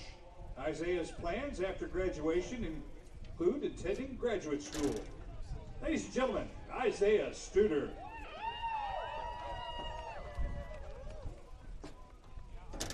Our next senior is Elizabeth Clary. Elizabeth is a psychology major with a minor in marketing from Conway, Arkansas. She is escorted today by her mother, Lori Clary, dad, Bill Clary, and sister, Emma Clary. After graduation, Elizabeth plans to return home to Arkansas to work as a consumer behavior specialist. Ladies and gentlemen, Elizabeth Clary. And up next, we have senior Blythe McClellan. Blythe is a double major in psychology and criminal justice from Macon, Missouri. Escorting her today are her parents, her mom, Stacy McClellan, dad, Byron McClellan, sisters Blair and Perry, and boyfriend, Felix Pena. Blythe's plans after graduation include attending grad school to study clinical counseling, obtain her LPC, and eventually getting her doctorate in forensic psychology to become a forensic psychologist. Ladies and gentlemen, Blythe McClellan.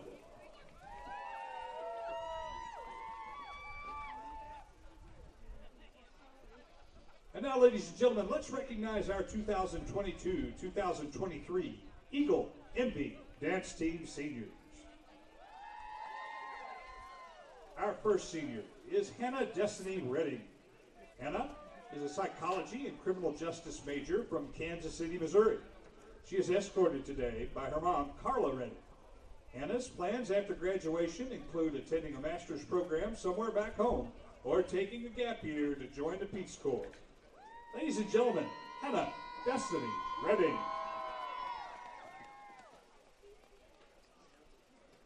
Our next senior is Kate Mersman. Kate is a special education major from Belton, Missouri. Escorting Kate today are her dad, Brett Mersman, mom, Kathleen Mersman, and boyfriend, Austin. After graduation, Kate plans to become a high school special education teacher while obtaining a master's degree in special education. Ladies and gentlemen, Kate Mersman. Up next, we have senior Brianna Partridge. Brianna is an early childhood education major from Jefferson City, Missouri. She is escorted today by parents Jeff and Marcia Partridge and brother Tyler. Upon graduation, Brianna plans to become an early childhood education teacher. Ladies and gentlemen, Brianna Partridge.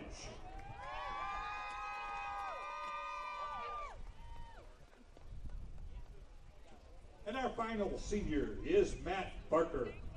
Matt is a criminal justice and psychology major from Holden, Missouri. He is escorted today by parents David and Trish Barker. Matt's plans after graduation include applying with the Kansas City Police Department as a police officer before eventually applying for the FBI, where he hopes to become a federal interrogator and negotiator. Ladies and gentlemen, Matt Barker.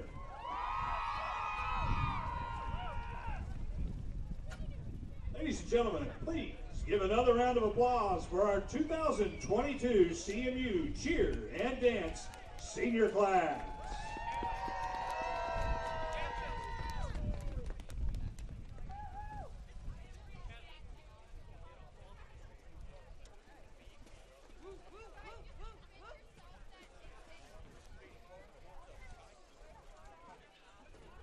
This is my spot when I videotape.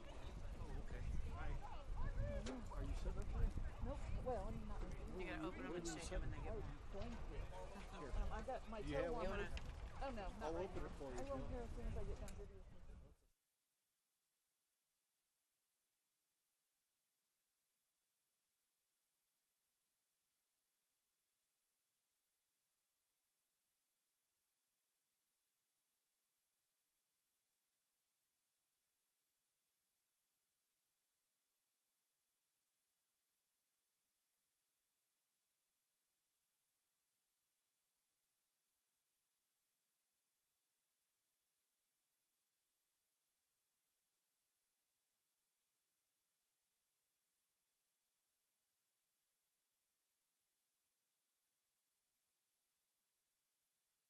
Central Methodist University proudly presents The Sound of Central, the 2022 CMU Marching Eagle Band. Oh. There you go. Okay. Sorry. I really don't mind.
The Sound of Central opened today's show with a tradition in the CMU band, a drill written by their senior band members who also taught the drill.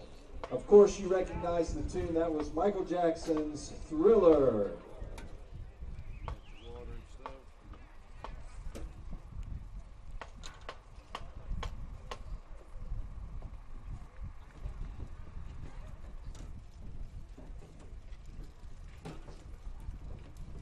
The Sound of Central would now like to honor their senior band members who are performing in their final CMU halftime show this afternoon. Our first senior band member is Jessica Arnold. Jessica is the daughter of James and Jackie Arnold, and she is a music education major from Eldon, Missouri. Next is Hannah Bailey. Hannah is the daughter of Michelle Disbro and Jason Bailey. Hannah is also a music education major, and she is from Waynesville, Missouri. J.T. Bott. J.T. is the son of Donna and the late Dennis Bott. J.T. is a music education major from Sullivan, Missouri. Austin Bristow. Austin is the son of Rob and Amy Bristow. He is a music major with a minor in business from Fulton, Missouri. Bailey Caldwell. Bailey is the daughter of Elizabeth and Tracy Reynolds and Terry and Autumn Caldwell. Bailey is an early childhood and elementary education major from Cameron, Missouri. Mackenzie Dewey. Mackenzie is the daughter of Joni and Jeff Dewey. She is a music education major from Marceline, Missouri. Gracie Hartford. Gracie is the daughter of Herschel and Mary Ellen Hartford. She is an interdisciplinary studies major from Fayetteville, Arkansas. Maureen Hennessy. Maureen is the daughter of Michael and Molly Hennessy. And Maureen is a music education major from Independence, Missouri. Austin Shadler. He's the son of Michelle Shadler and Keith Shadler. Austin is a music education major from Mount Vernon, Missouri. Mackenzie Sistine. She's the daughter of Carla and Brian Garrett, and Mackenzie is a music education major from Sullivan, Missouri. Austin Small. Austin is the son of Amy O'Neill and Kevin Small, and he is a psychology major from Prairie Home, Missouri. Brandon Swanson. Brandon is the son of Kim and Jerry Swanson. He is a music education major from Marceline, Missouri. Michael Watts. Mike is the son of Diane and James Watts and is a music education major from Brunswick, Missouri. Lena Williams Whitehead. Lena is the daughter of Lisa Williams and Tim Whitehead. She is a dual major in music and religion and church studies, and she is from Fayette, Missouri. On behalf of the faculty and staff of the Sweeney Conservatory of Music and the other members of the Sound of Central Marching Band, we would like to thank these seniors for their dedication and service to the band and to our university. Thank you, seniors.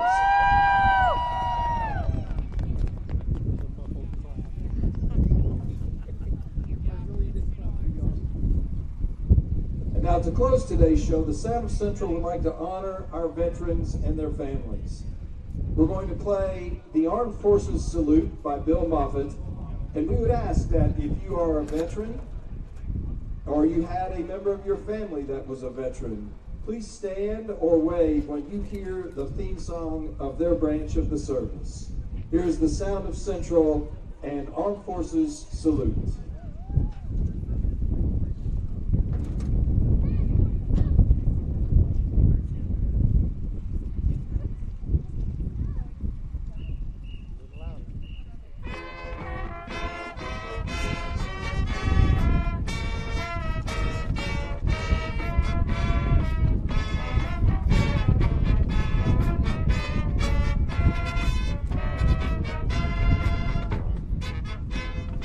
United States Army.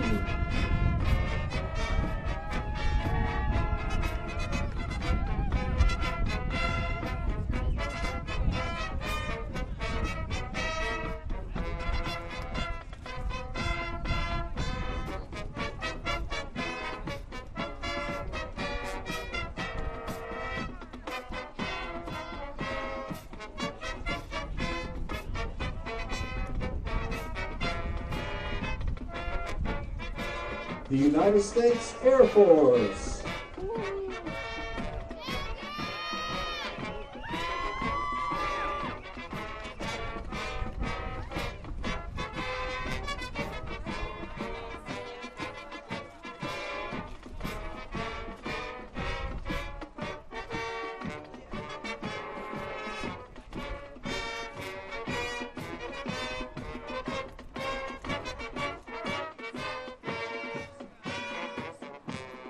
The United States Navy.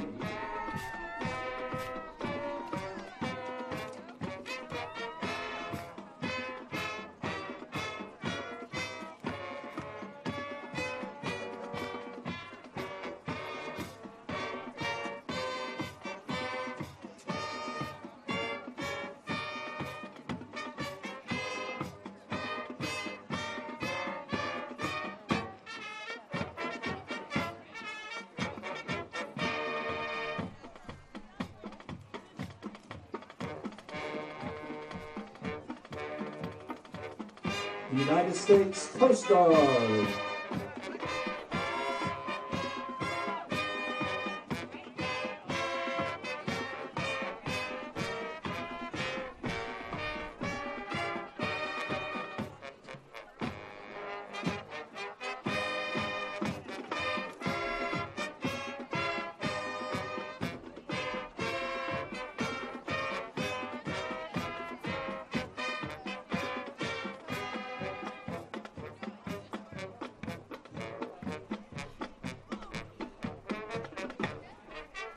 The United States Marine Corps.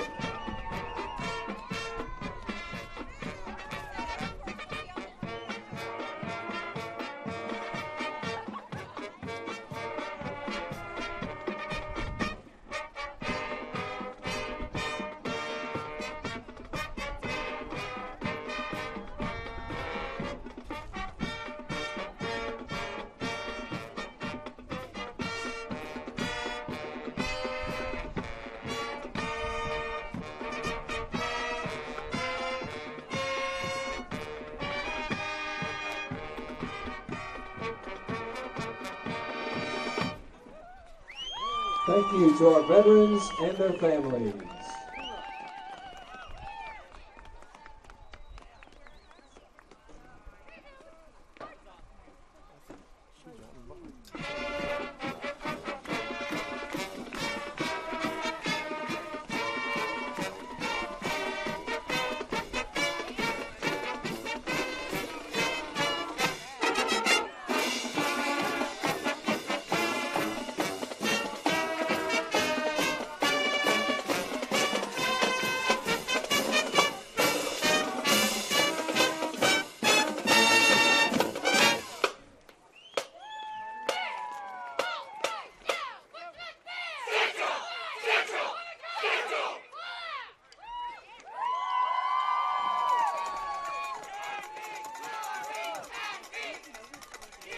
Ladies and gentlemen, I've been asked by the 2022 Sound of Central Band to read this letter to our director, Skip Fedler. Thank you for leading this band for the last 15 years and guiding us. We appreciate all that you have done for us, especially for teaching us about the responsibilities of life and what it means to be loyal. You have been an amazing inspiration and role model to us all. We wish you the best in your retirement and will miss you greatly. Signed, the 2022 Sound of Central Band. Congratulations.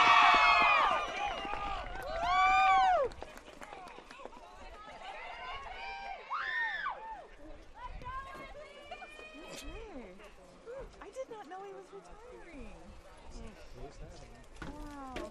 I had enough. I was going to say, he's been doing it a long time. I've had it with you guys.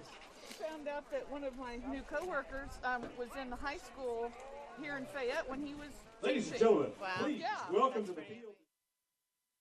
Envy dance team led by head coach Matt Bones. You ready to go back and get in our chair? and Envy, thaw? your music is on. Hey, if you guys want to come meet with us, you're welcome to. Okay. So we're going to either G&D's. She wants to go to Texas Roadhouse. So we'll see how long the wait is and everything. We either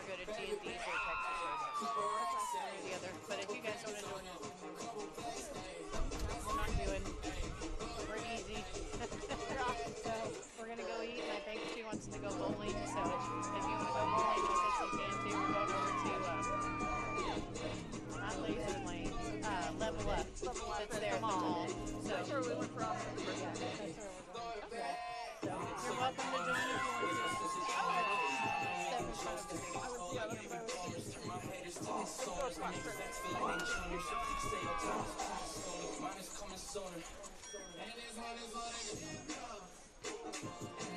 the big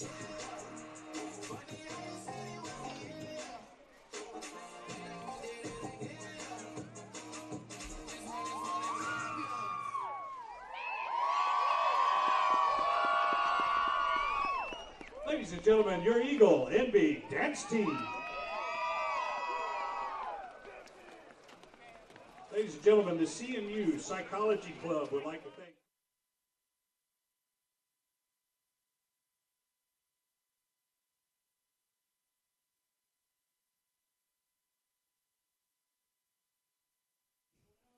So there's your halftime program. All kinds of things. Seniors, retiring band director Skip Vandalik, the dance team, just a little bit of everything. Got some halftime stats for you that we'll read off to you in the first half. It is 23-0 in favor of Evangel. Let me pop that back up on the screen for you so you can see. There you go. First downs, 10 for Evangel, 8 for Central Methodist.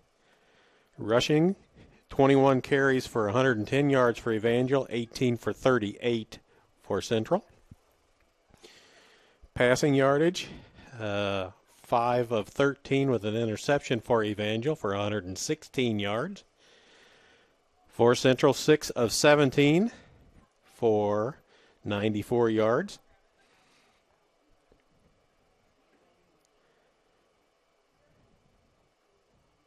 The passing yards, 56 for Central, 116. Total yards, 226 yards for Evangel, 94 for Central. Matt Luna, 6 of 17 for 56 yards. R.J. Wakely, 5 of 13, 116 yards, and 1 interception. Leading ball carriers, Bryce Niema, 7 carries for 70 yards and a touchdown. For Central, Malik Brewer, 9 carries for 60 yards. Darius Jones is the leading receiver. He's got 2 catches for 64 yards for Evangel. Drake Dudley's got 2, and A.J. Allen with 2. Dudley, 24 yards. Total, A.J. Allen, 12 yards.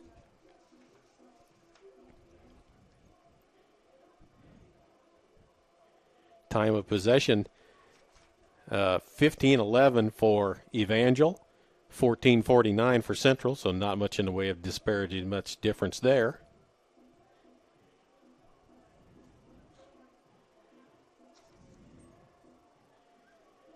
Tackle-wise, Muji McCamel, 5 tackles, 1 assist, 6 total altogether. And he's got 2 tackles for loss on the day as well. So the scoring went like this. 11-11 to go in the first quarter. Bryce Niema rushed for 35 yards for a touchdown. The extra point was good. And then a snap over the punter's head went into the end zone for a safety, made it 9-0. And then off the kickoff from that safety, Dylan Hester returned it 79 yards for a touchdown, 15-0. Extra point by Jonah Edwards made it 16-0. That was at 14:38. And then Sammy Robinson, a 7-yard touchdown run with 2:33 to go in the second quarter. Extra point good, 23-0. And that's where we stand right now. So the numbers that kind of jump out are Central has 94 yards of offense. Evangel has 226, and we're just about set to go with the second half, as Evangel will be kicking off to Central.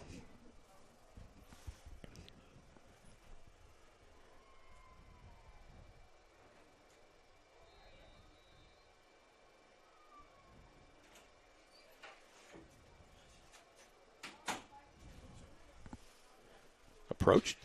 Ball is in the air. Johnson with it down around the 12. Tries to get back to the other side. Runs out across the 25. Tackle there.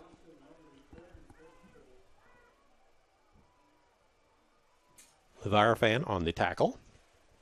It'll be first down for the Eagles as we are underway here in quarter number 3. Matt Luna comes back out.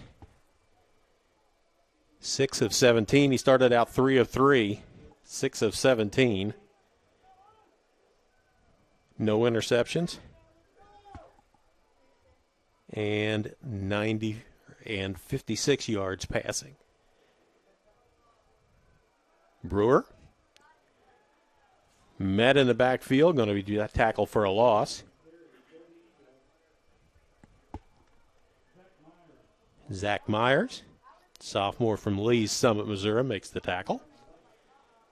Loss of a yard, second down and 11.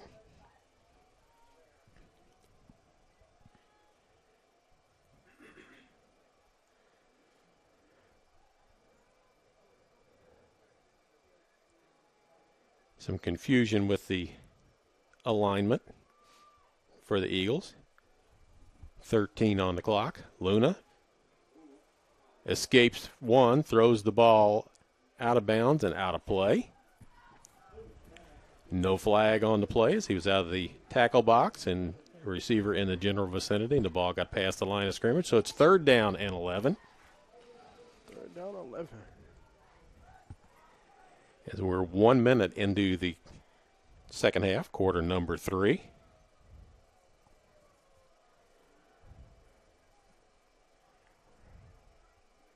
Brewer set to the right of Luna. 3 receivers to the bottom, 1 to the top.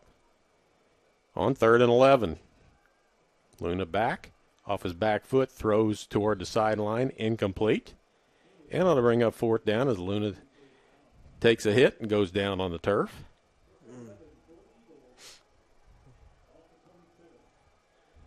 So fourth down, 3 and out, minute and 6 off the clock.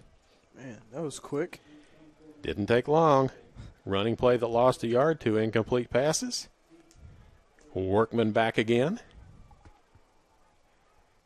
See if we can get some more yards. This is his 4th punt of the ball game. He gets it off. Takes a sideways bounce and will be down at the 43-yard line, and that's where Evangel will take over. Talked about Evan Workman having more yards punting than Central has offensive yards for the season. In the first half, he punted for 106 yards, and Central had 94 yards of total offense. Man, that is wild. Like you don't hear that often. I don't know that I've ever seen that. Yeah.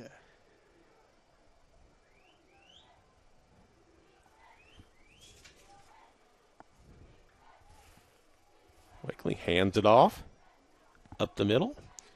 That's Nyman again. He's going to pick up 3 on the play, make it second down and 7. Davian Stockard involved with that, along with McClinton. Nothing new for Stockard. Nothing new for Stockard at all. He's the leading tackler on the team and has been all year long. I wonder if he's the leading tackler for the conference. That's a distinct possibility. Another run up the middle. Nyman again. Going to pick up about 4.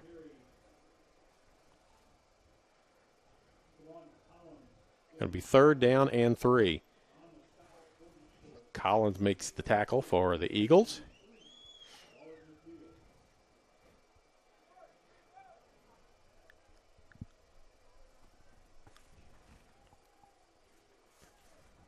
So Wakely, senior quarterback, in the shotgun. Turns and hands it off. Going to be tackled for a loss on the play, and it'll bring up fourth down. Okay, good one. Good job. Good job, defense. Lontas McClinton with the tackle. Loss of 1, 4th and 4. Punting unit comes on Hopefully we can make something out of this. Score. Yeah, it'd be nice. Standing back at the 10-yard line is the Eagles return man. Punt turns over, going to land in front of him. Checks up around the 18-yard line, and that's where the Eagles will have the ball with their second possession of this second half.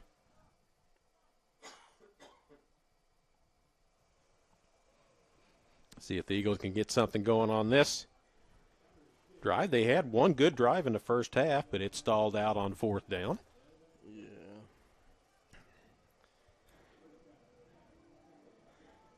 I see everyone is parked alongside the field. Yeah, watching the game from the just beyond the fence. Yeah. Yeah, it's not a bad place to be right now with your heater running. Yeah, most definitely. Luna turns, hands the ball off. I think that's Hunter Hogue. Tackled on the play after a short gain. In fact, they say no gain on the play. Second down 10. Second down 10. 11:25 to go here in the third quarter of the final game of the season for the Eagles.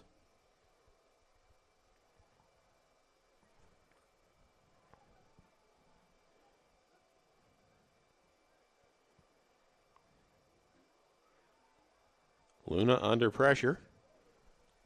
Nowhere to go. And a fumble on the play. Who recovered it? I think the Eagles have it, as I just saw the guy throw the beanbag, which indicates there's a loose ball somewhere. And it's a loss of about 5 on the play, so it'll be third down and 15. Man, come on, Eagles. We got this. Come on. 25 on the play clock, plenty of time.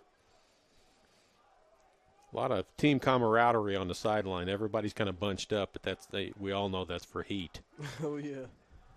Oh, that body heat. Body heat. 10 seconds left on the play clock. Luna in the shotgun. Here comes pressure again. Throws the ball outside. Incomplete. Oh, man. And it'll be fourth down and 15.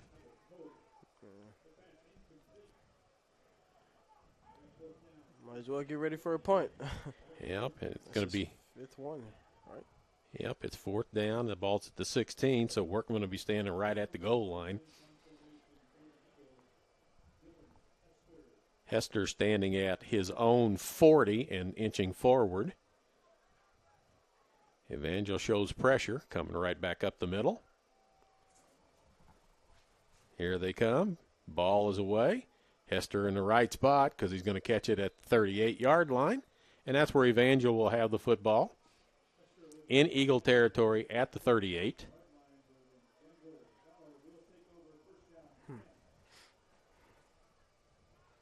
That's his fifth punt of the game.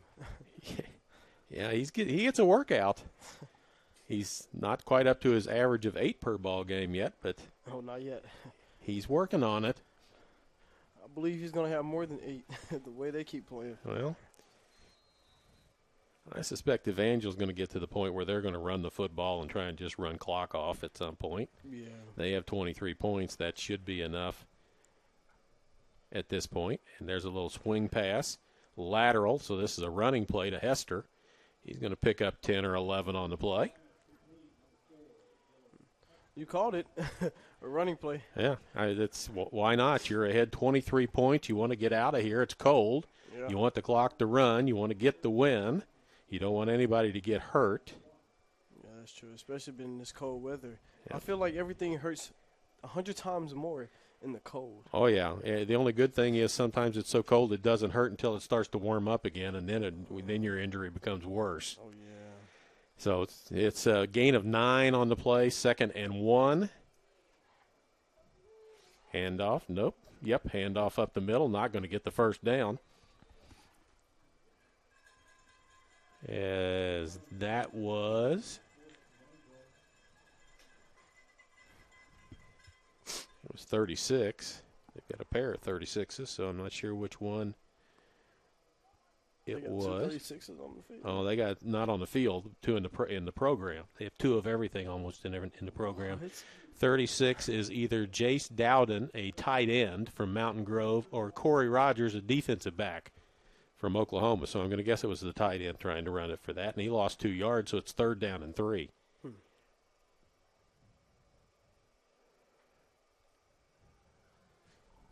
Flushed out of there. Throws on the run. Oh, he had a man open. Man. Went off of his hands. Christian Hernandez. He had a touchdown. If he hangs on to that football. 4th down and 3. Ball at the 31.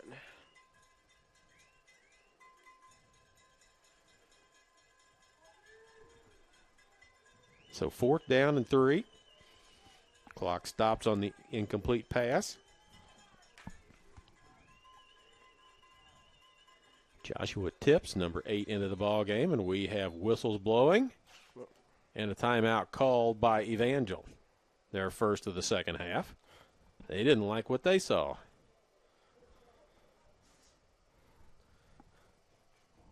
It's just stopping time. It's just prolonging their time here. So again, we've got a soccer game here tonight. The men are playing. I think the men that have not lost yet this year, I think they're like 15 and 0 and a couple of ties. Yeah, I think that's right. I don't think they lost at all this year. Well, if we're not including preseason, they lost against Memphis, I think. Exhibition game, I'm sure. I think the Central men go down and play later this month at Warrensburg against the University of Central Missouri in an exhibition game. Oh, yeah, they do. It's supposed to be pretty soon. That's a home game for me, Bubba. Oh. I can just go across town and watch that one. So I can just go across town and watch that one. Wakely under pressure, Stockard after him. He gets away from him, throws it up for grabs, and the ball is caught, but it's going to be out of bounds. And the back official has already thrown his hat off to indicate that the receiver went out of bounds before that. So he couldn't come back in and make the catch anyway, but he was out of bounds when he tried to catch it. So it'll go over on down to Central.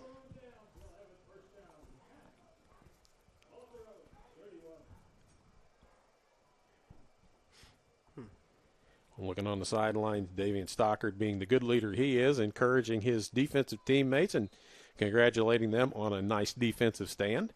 Luna back out. He is 6 of 20 throwing the football. He's going to try and run it this time.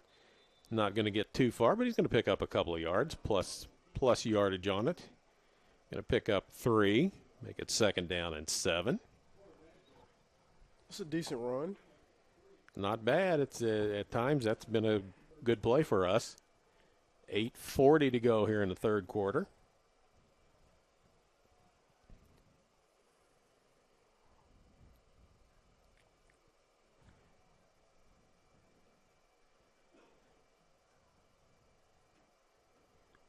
Luna empty backfield. Quick over the middle. Dropped. A little bit behind the receiver and not caught.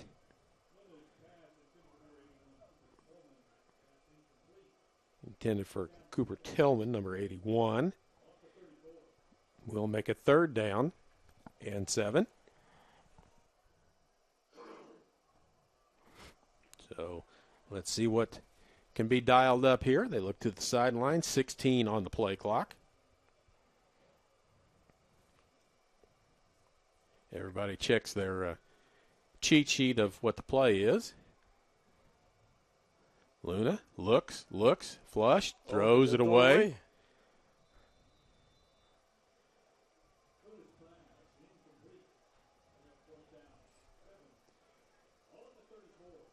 So 3 and out again for the Eagles. Man. Evan Workman back out to punt the ball again. I wonder who else is playing in the conference today. Probably just about everybody. I think everybody gets a week off, but I don't know the last week of the season you get a week off. But Oh, it's the last week of the season for everyone? Well, it's the last week for us. I think Evangel might have one more game. Workman gets it away. Going to roll dead about the 47-yard line in Evangel territory. Central's 1-9, so they played 10 ball games. This is their 11th. Okay. Evangel's 6-3, so they've only played 9. This is their 10th, so they may have another game. We have a flag on the play. It's something minor against Evangel. It won't result in a first down, but they might tack it on to the end of the punt. Running into the kicker. It's declined. Central will just take the ball or keep the punt at the 47 and let Evangel have the ball there. Would have been a 5-yard penalty. Would not have been enough for a first down. Evangel kind of surprised that Central didn't take the penalty and repunt it, but they come back out on the field. Number 44, Carter Fouts, back in. He ran the reverse play earlier in the ball game, and that's been the only time he's been in the ball game, I believe, was that one play. He goes in motion and does the reverse play again, and he's got yardage again off of it. Man, that boy's gone. He just keeps running through people, and he's down inside the 15-yard line. Man, that boy can run. Now, Jay, if I notice that he's only in the ball game and running a reverse, somebody should have noticed that too, should they not have? Yeah, they should have. I'm not that smart, but I mean, the only time he's in the game, and he's listed, because I mentioned that because he's listed as a defensive back. Oh, wow. And he came from wide receiver, took the little pass because it was a forward, little shovel, and runs it. So it's not a running play, it's a pass play. Wakely fakes right, goes left. Still going, down around the 5, ball's on the ground. Oh, fumble. They're going to say down by contact where he went down, not a fumble. So we'll see where they put that.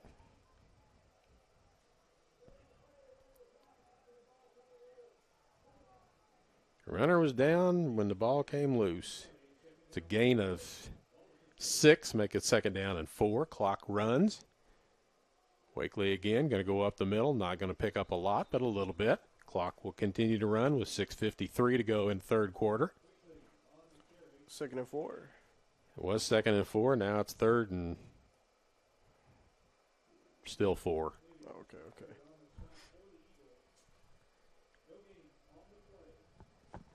So 3rd down.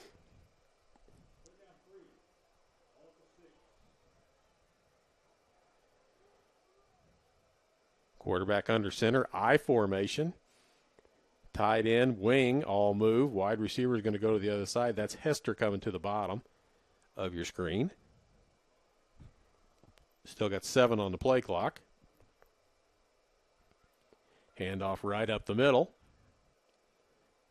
Not going to get to the first down marker, but picks up more yardage.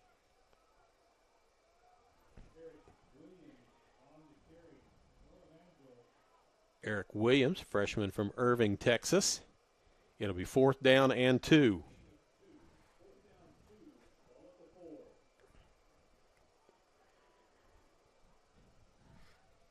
Evangel looking to extend their lead. They still have plenty of time as there's 18 on the play clock.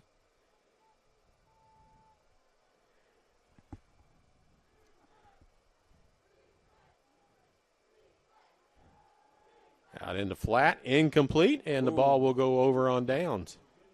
So nice defensive stand again by the Eagles. The defense has done their part for the most part this year. They've been very good, except for a couple of ball games against a couple of powerhouse teams. But the Eagles, with a 0 on the scoreboard right now, have been shut out 4 times in their 10 games so far. Man, it's crazy. We went from a drastic jump, from last year to this year. Yeah, we went from 9-3 in a NAIA playoff berth to 1-9 and down 23 in the last game of the season. And we were conference champs last year, too.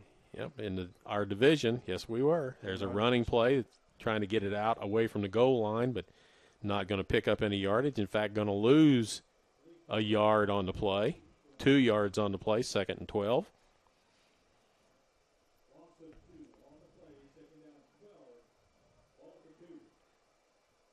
So the Eagles in the shadow of their own goal post, 4:59 to go, third quarter. Left hash. Brewer in the backfield. Luna hands it to Brewer. Going to try and punch out, but I don't think he's going to get any positive yardage out of that. It'd be 3rd down and 12.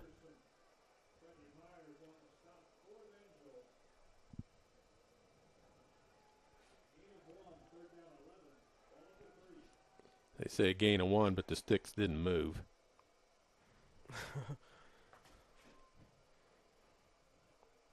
Can't really throw. You're going to throw something quick because Luna's been under pressure most of this ball game. Hands it. Going to get a little room out of there past the 10. That's a nice bit of running there. Brewer with another run. Give him about 68 yards or so rushing in this ball game.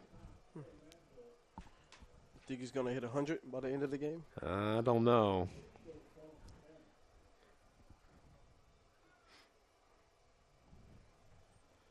So what's that, 4th and? 4th and 5. Maybe 4. Punt away. Low line drive. Going to hit about the 34-yard line, go out to the 35, and that's it. So about a 25-yard punt into the wind.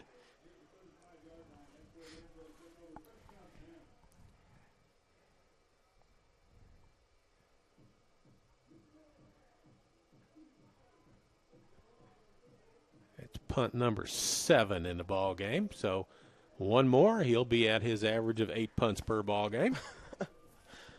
Man. He needs an award for that. Yeah, it's cold. He may not have to ice his leg down after the game. Yeah. But again, he gets my vote for Offensive Player of the Year. I know who Defensive Player of the Year is going to. Yeah. For our team. Yeah, Wakely steps up, throws the ball long. Nobody in particular there. It's incomplete. You're talking about Davion Stockard, correct? Yes, sir. So you already know. We say his name often enough. I kind of get the idea that he's involved in a lot of things. 2nd down 10. 3:13 to go. I'm kind of surprised that Evangel's throwing the football. Yeah. I think they'd want to get on the bus and get back to Springfield as soon as they could. How far is Springfield from here anyway? Springfield's about 2.5 hours from here. Not too far. It's not that bad. Run up the middle. Not much going on there.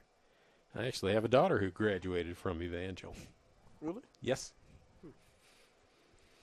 My oldest daughter, our oldest daughter, Rachel.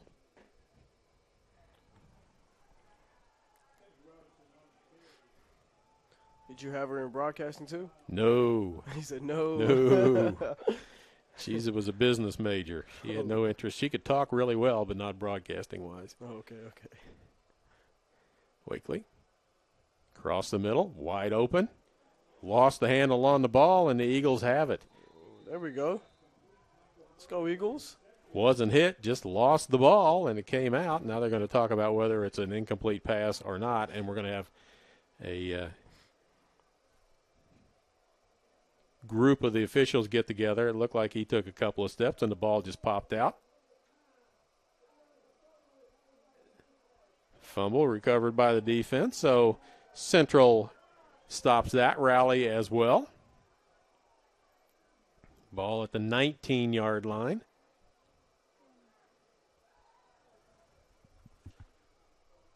Luna 6 of 22 for 56 yards. Last week's game, 3 different quarterbacks got time.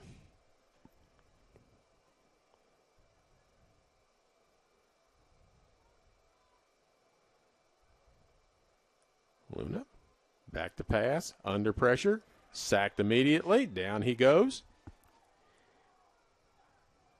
That's Will Anoa. Anawai.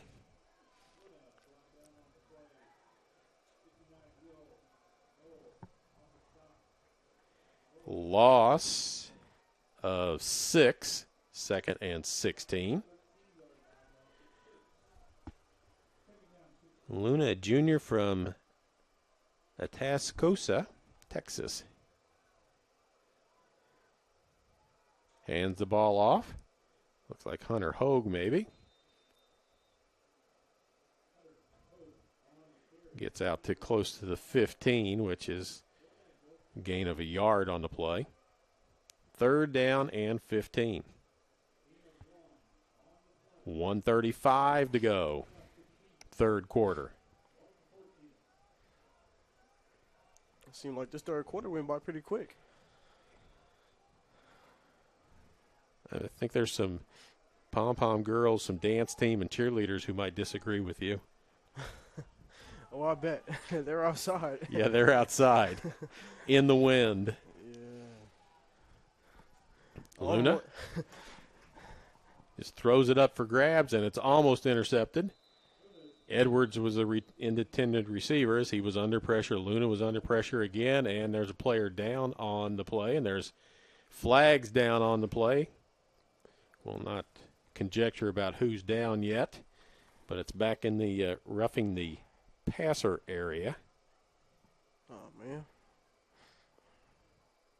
And it is Luna who is down, but he's up with his helmet in his hand, walking off. So we'll see if it's Malik Cole who's going to come in, because Luna's going to have to come out unless they use a timeout.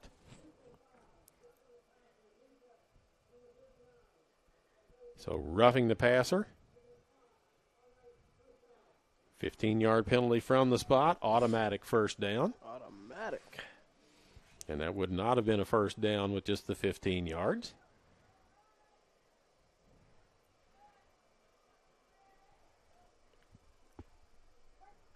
So Malin Cole looks like he'll come in as the quarterback. Malik Brewer comes back in as the running back. Coming into the ball game, Cole was the only Eagle offensive player to carry the ball for more than 100 yards in the season. Hands it to Brewer. Picking and choosing. Going to pick up 5, 6. Pile keeps moving. They keep moving the pile. Here comes another big bump from behind. And by the time this is all said and done, it's going to be about a 9-yard gain.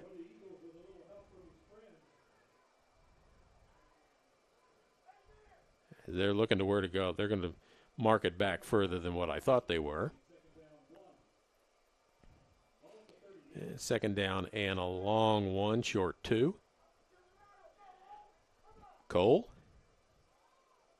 freshman from Milan, Missouri.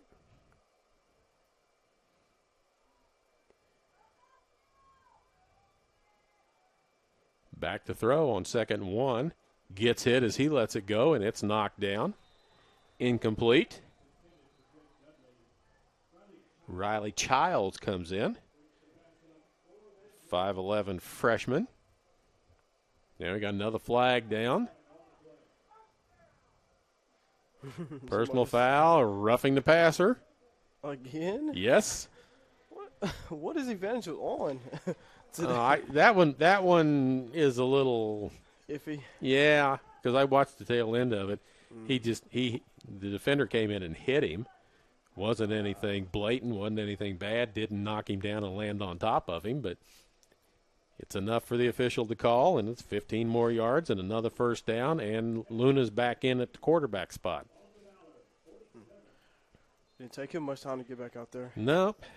The last game of the season. Don't want to stand on the sideline and watch it all go south and be done.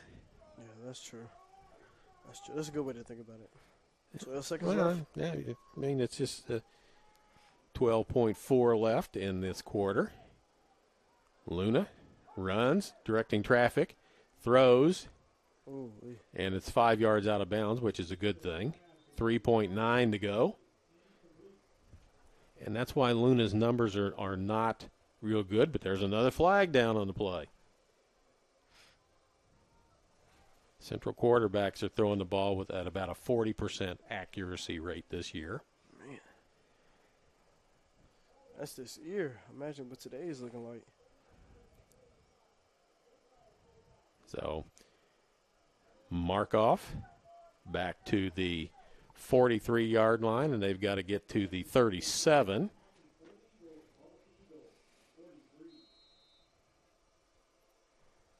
So first and 20 after the holding call.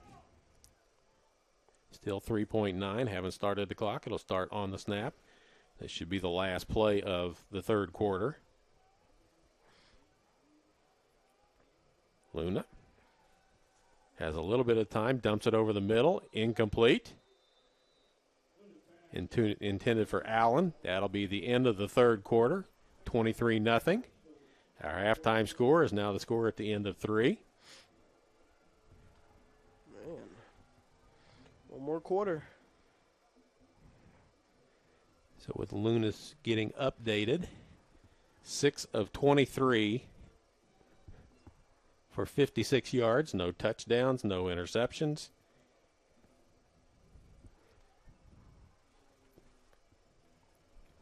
My math tells me that's just a little bit better than 25% completion rate. So the offensive woes continue for the Eagles. I'll look and tell you where we're at numbers-wise. Total yards, Central 101, Evangel 305. So more than 3 times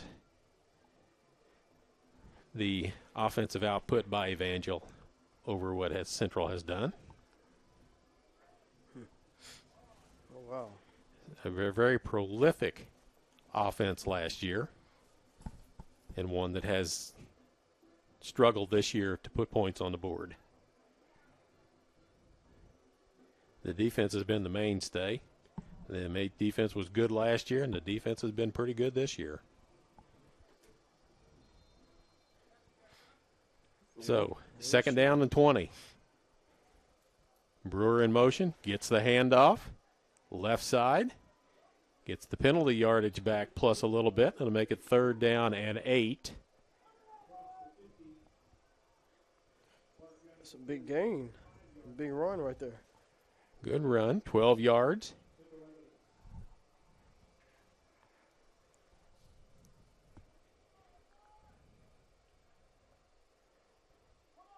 Zachary Karam came off. Lineman for the Eagles. It's third and 8.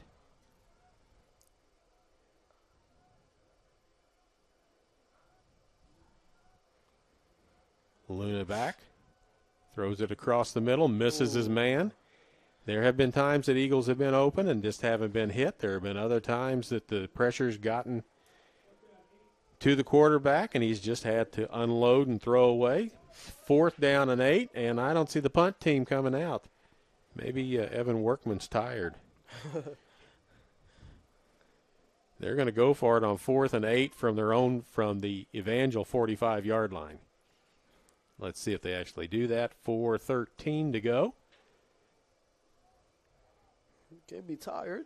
You got to get 8 punts. Yeah, he's only got 7. You need one more. He needs one more. Probably wishes he had gotten it. Luna's going to be sacked, and it'll go over on downs.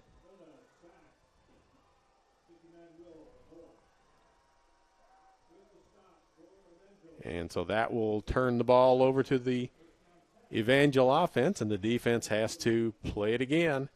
They're going to stop.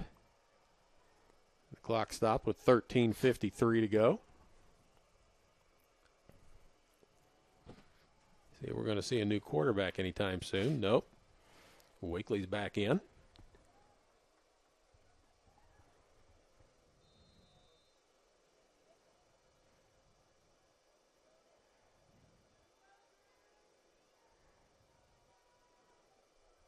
Hester in motion, now resets, goes around the quarterback, comes back this way, gets a swing pass, and he's met by a whole bunch of green shirts and decides not to take a lick from Eric Mays and goes down accordingly and will lose 3 yards on the play, and it'll be 2nd down and 13.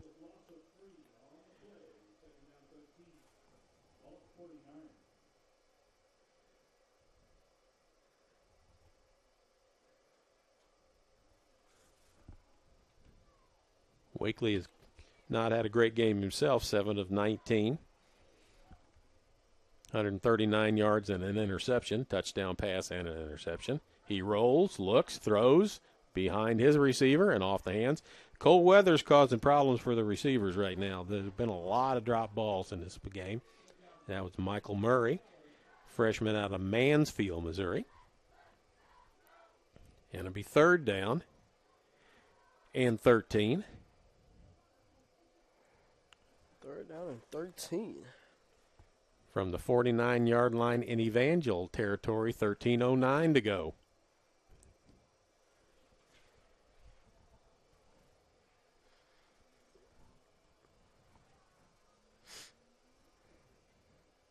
Motion. Looks that way, comes back this way to Hester. Wasn't down on the ground when he caught that, but that's the way this is going to go, and he's down inside the 10-yard line. But it looked to me like he caught the ball on his knee.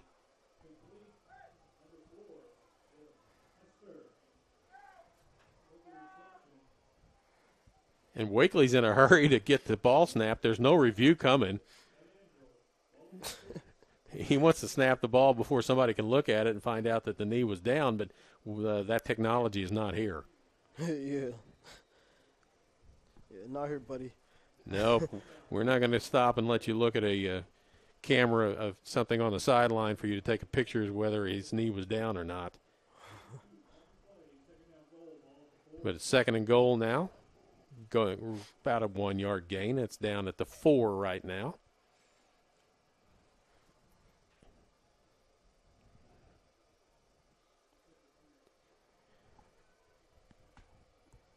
Wakely with Eric Williams to his right. Hester in the slot. There's 44 that ran the reverses. He catches it outside, but this is not a reverse, and he's not going anywhere. Nowhere. Lost some yardage.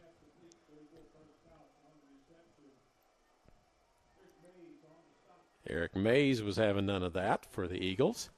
Takes him back out to the 8-yard line. It'd be 3rd down and goal from there.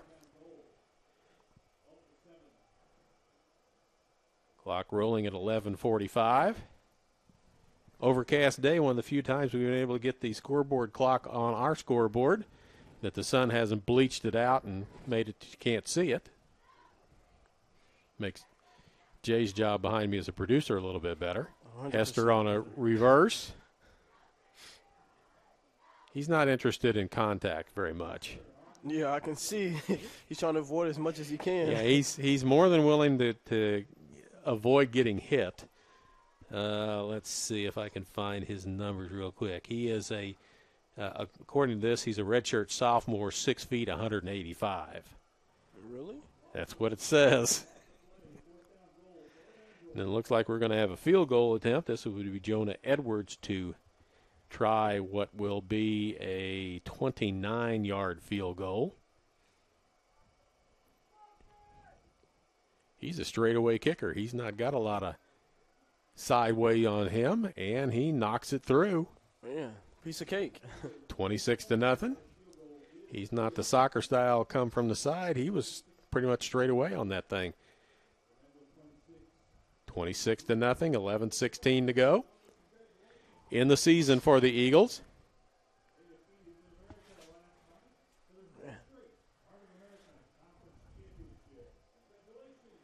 Yeah, they just announced about the women's soccer team beating Mid-America last night. I believe the score was 3-1 or 1-0. 1-0. 1-0, and the 3 and the 1 comes from Central's the number 1 team, and Mid-America was the number 3 team. Yeah.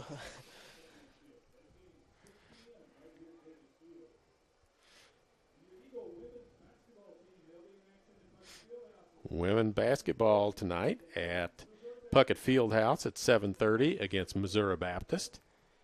Come out and see the returning players from last year plus the new players this year. They've got some pretty exciting new players as well, Tori Cook being one of those.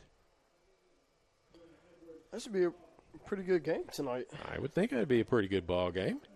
And, the conference starts in basketball like a week from next Monday. Oh, wow. Graceland comes to town, I believe, as the opening conference game. Pooch just a little squib kick down the field. And falling on it at the 26-yard line are the Eagles.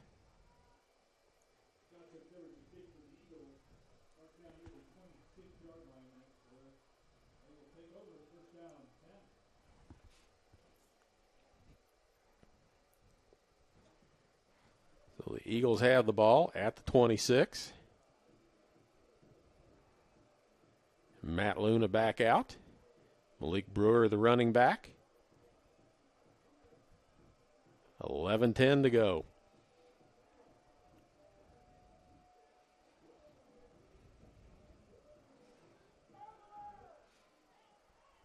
Throwing the ball outside. Caught by A.J. Allen. And they're going to say out of bounds as the linesman looked at the other official and said, no, the other official said, no, I believe he was out of bounds. So it's an incomplete pass.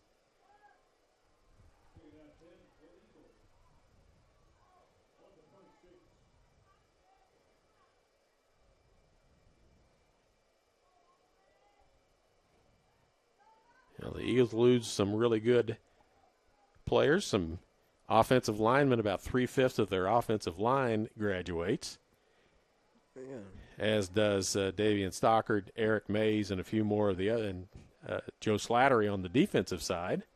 Down the middle, behind the receiver, incomplete. The Eagles have got a lot of work to do before next year. They're going to need a good recruiting year and have to get a little more settled under center. They've had 4 quarterbacks play this year. Oh, yeah. There's an old adage that if you got 2 quarterbacks, you've got no quarterbacks. We've got 4 quarterbacks. And it is true. You got to find a leader. 3rd down and 10. Luna flushed. Looks down the field. Throws it. Caught. 1st down. Still going. We got the scrum going out there again. Lineman coming in and pushing forward, but The scrum.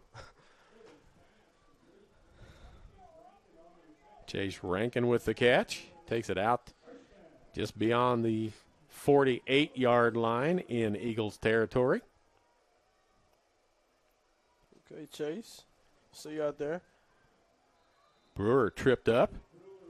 And here we got a little extracurricular activity.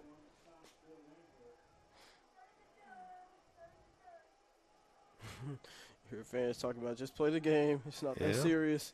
Well, the thing is, I like the enthusiasm. I'd like to see it while the play's going on a little bit more than after the play's over. Yeah.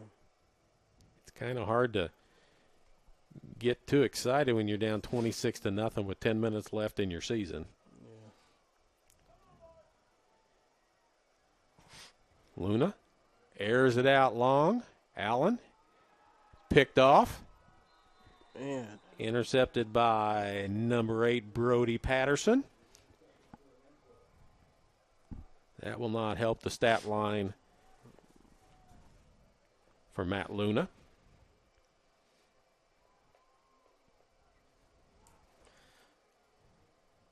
I'd say at 26-0 with 9:46 to go, it might be time to see your backup quarterback and a couple others get in the ball game and don't get anybody hurt.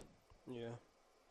But that's not what's going to happen because Wakely's back out as the quarterback under center.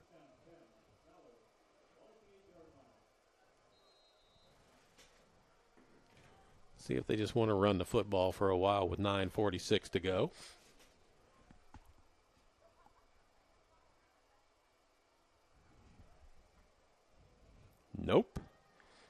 Screen pass.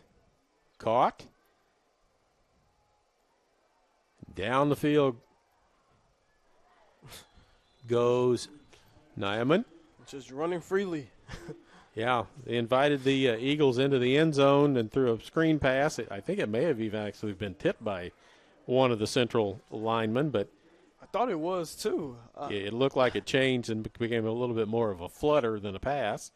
But it's more than enough to get a first down. Move the sticks. Don't know why the clock isn't running. Everything was in bounds. They're looking around like, why isn't the clock running? It's 9:35 and stopped. Don't think we need to add more time onto this ball game. There's a tackle back in the backfield. That's Stockard with that.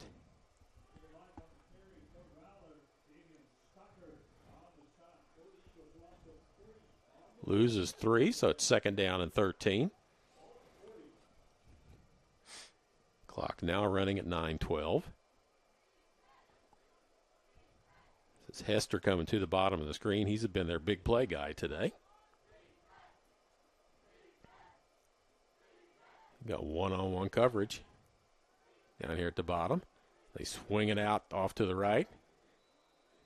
Kamel with a tackle. Gain of 1, make it 3rd down and 12.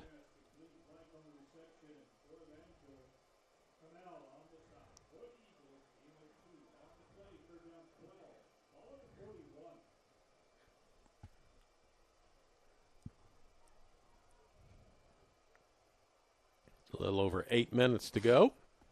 A little over 8.5 minutes to go.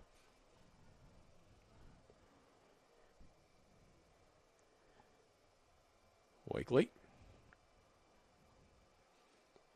Going to throw. Looks. Throws sideline. Man. It's called a catch, and let's see where they mark it. It's close to the first down marker. That's Michael Murray with the catch. Be 4th down and 2. He came back to get the ball. Clock running as we approach 8 minutes to go in the 4th quarter. Wakely in a hurry. Got 15 on play clock. He's got plenty of time unless he wants to change it a time or two. Oh, he's going to try and draw him offside. That's why he's in a hurry. And there goes a flag. That's probably a twitch on the lineman.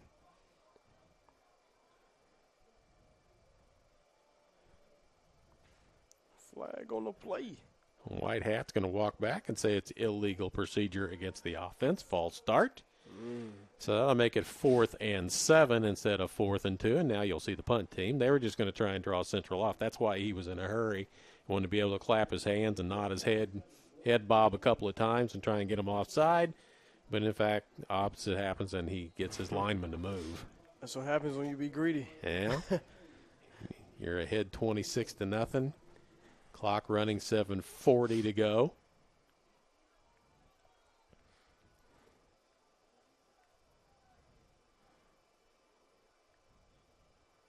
Kicks away, low line drive into the wind. Going to be touched down by Clayton Uber.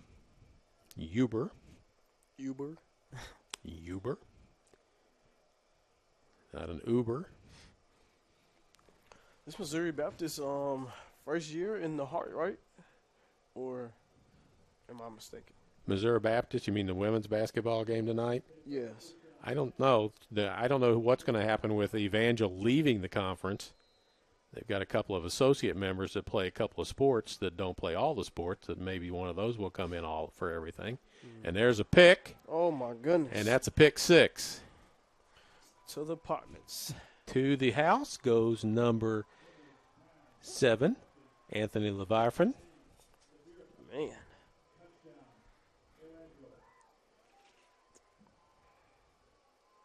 Seems like CMU just gave up. Well, the thing is, it's just the defense has bent but not broken, and the offense has kind of been broken since the start of the season. So it's 32-0 with the extra point pending.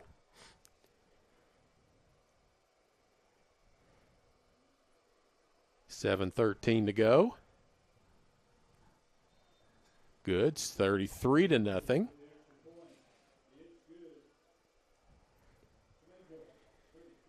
So after that, let's take a look at Matthew Luna. 7 of 29, 78 yards, no touchdowns, 2 interceptions. Yeah.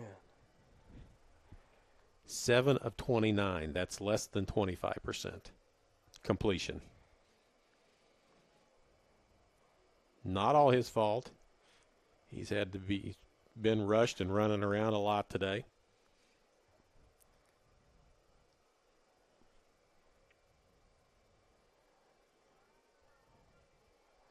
Referee counts bodies for Evangel, says there's 11 out here, hands the ball to the kicker. So Jonah Edwards will kick it off. Kamel and Anderson deep. They've kicked it to Anderson almost every time today, which I think he's at the bottom of the screen. And a little knuckleball down the field, picked up by one of the up backs. Going to be tackled at the 30-yard line or further back. Nope, they're going to mark it at the 30.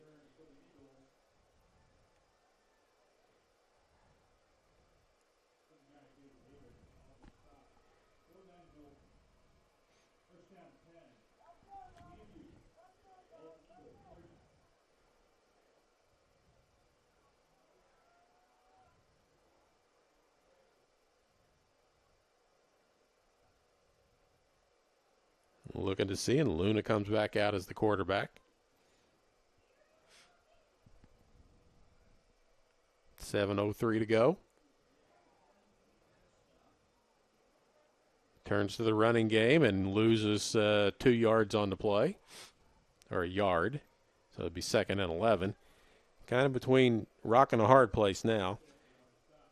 Defense is lined up and coming after your quarterback on every pass play, and your running plays, except for a few of those to Brewer, have been no gain to losing yardage. So I don't know, as an offensive coordinator, what you dial up at this point in time. Your quarterback has no time to throw and not a lot of accuracy when he does, and your running game is not producing much. So you run it again. Brewer's going to get back to the original line of scrimmage, and that's it. Scott Jett with the tackle. 3rd down, 6:03 and counting.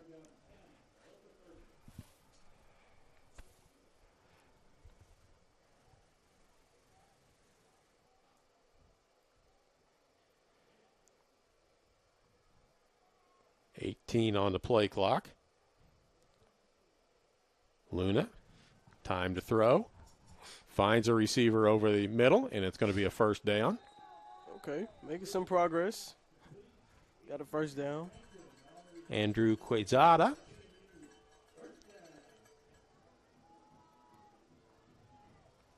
Out to the 46-yard line.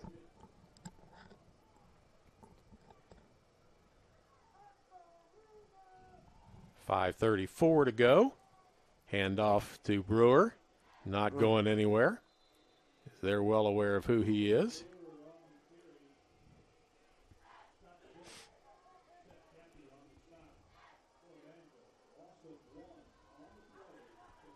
A loss of 1 on the play. Loss of a yard, so it's 2nd and 11 from the 45. The Eagles look to get on the scoreboard and avert their 5th shutout of the year in 11 games.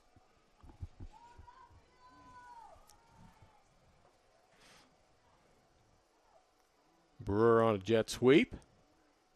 Picks up 2 yards on it.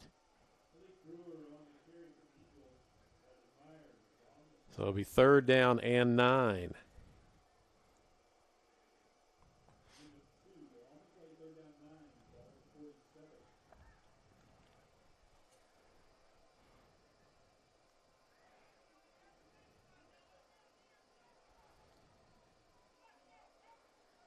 Third and 9 4:25 to go.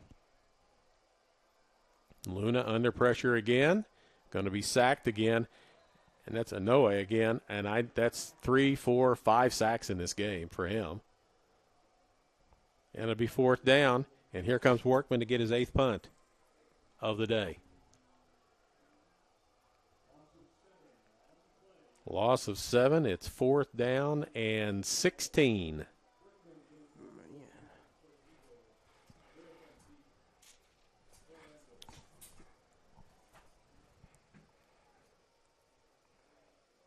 Gets it away.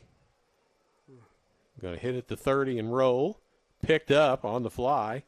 Tackled. Ball loose, but I think it goes out of bounds. It does go out of bounds before Central can get their hands on it. Evangel football. I was thinking we had it at the 24-yard line with a chance to score. Yeah. But no, it's at the 24-yard line, and Evangel's got the football.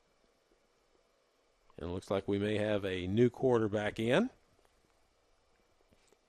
Hayden Conrad, 6'7", 235 pounds, and he is a freshman from Mustang, Oklahoma. If that's not the prototype of a quarterback at 6'7", I don't know what is. He hands the ball off. A couple of yards on the play. It's Jasheen Like. Picks up 4 on the play, 2nd and 6. 3:20 to go in the season. So Conrad, a redshirt freshman, gets a little playing time.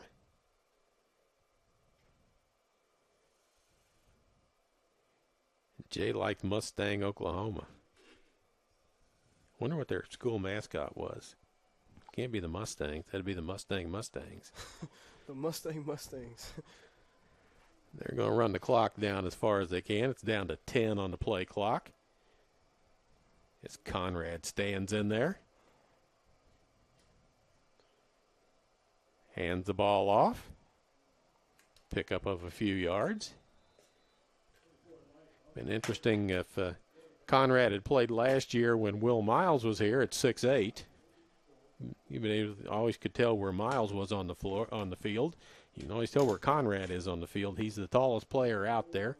2:18 to go, and it is 3rd down and long 2, short 3. 16 on the play clock, no hurry.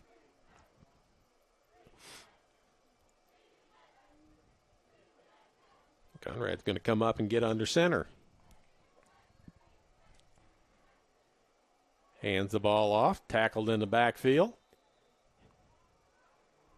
I think that's Kamel again. It is. It'll be 4th down, loss of a couple on the play, and it's 4th and 5 now. 1:38 and counting.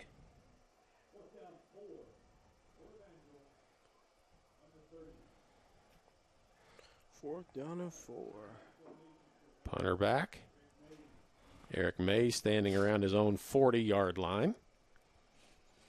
16 on the play clock. 1:18 left in the game. No hurry to snap it.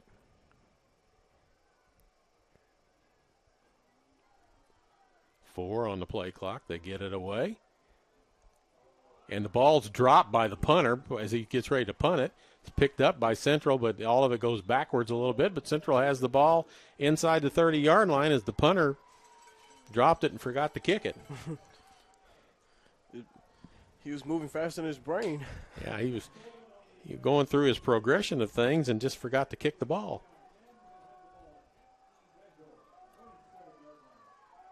So here's Central's chance to get on the scoreboard.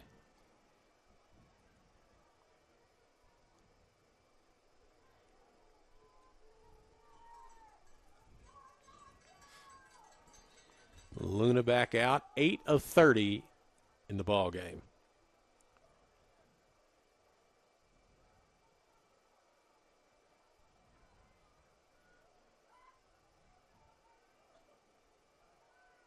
Looks down the field, flushed, goes left, and throws the ball away. Not a green jersey within 30 yards of that throw. I'm surprised I didn't throw a flag. Well, he's outside the tackle box, so as long as the ball gets back to the original line of scrimmage,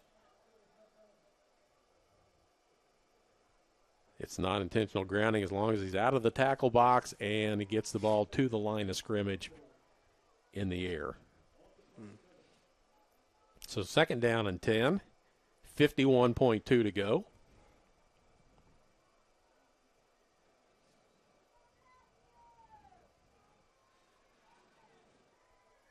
Into the end zone, and it's going to be picked off again. Oh, my goodness. And that is the Verifan again. I think that's his 2nd interception. He's got a pick 6 and 1 in the end zone. Got a player down right by the goal post. It's a Central player.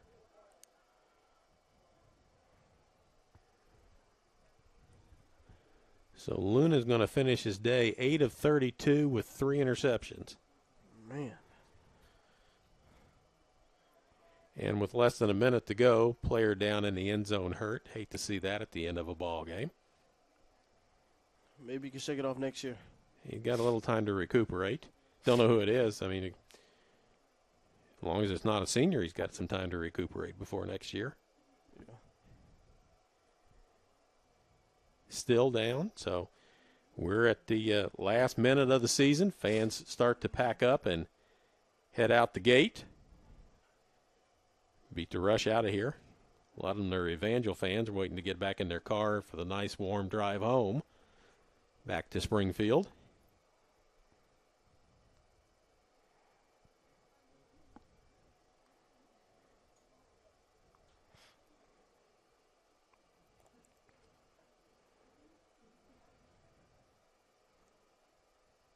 And the player is still down, and teammates are taking a knee out on the field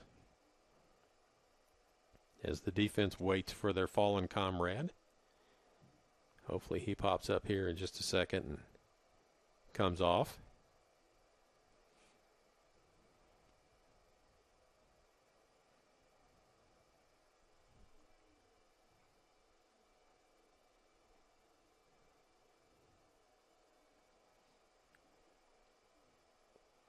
And that player is up and walking off on his own power. So good to see that.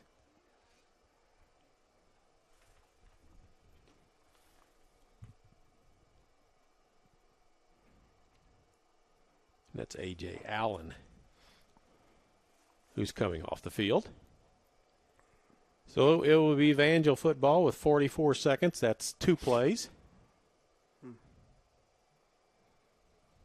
One play, maybe. Can't tell who the quarterback is because it's going to be a victory formation. Looks like it's back to Wakely. He's going to take the snap, take a knee. Might as well. He does. We'll have one more of those, maybe. Nope, we won't have it because they just reset the play clock to 40. Well, he's going to take a knee anyway. So 28 seconds. He's looking at the official asking if that's right. He won't have to take a knee.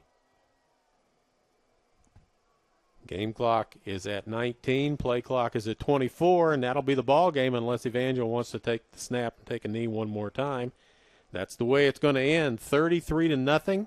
Central shutout for the 5th time this season. Shut out the first 3 ball games of the year, then shut out at Benedictine, shut out here today against Evangel. And that's going to do it for the 2022 Central Methodist football season for this year. They end up the season 1-10 after being 9-3 last year. They're 1-10 this year. It has been a disappointing season for players, coaches, and fans for the Eagles. But there's, as the Cubbies always say, the Cubs fans, there's always next year. Yep. Always next year. Always next year. So we're going to tear all this down, get out of here, get up to Puckett Fieldhouse, and get ready for a 7:30 women's basketball game tonight. So the final score is 33-0 as Evangel beats Central Methodist on Senior Day at CMU here in Fayette. For Jay Sean Northington, this is Charlie Brown. We thank you for tuning in, And we'll see you next year, 2023 Eagle football.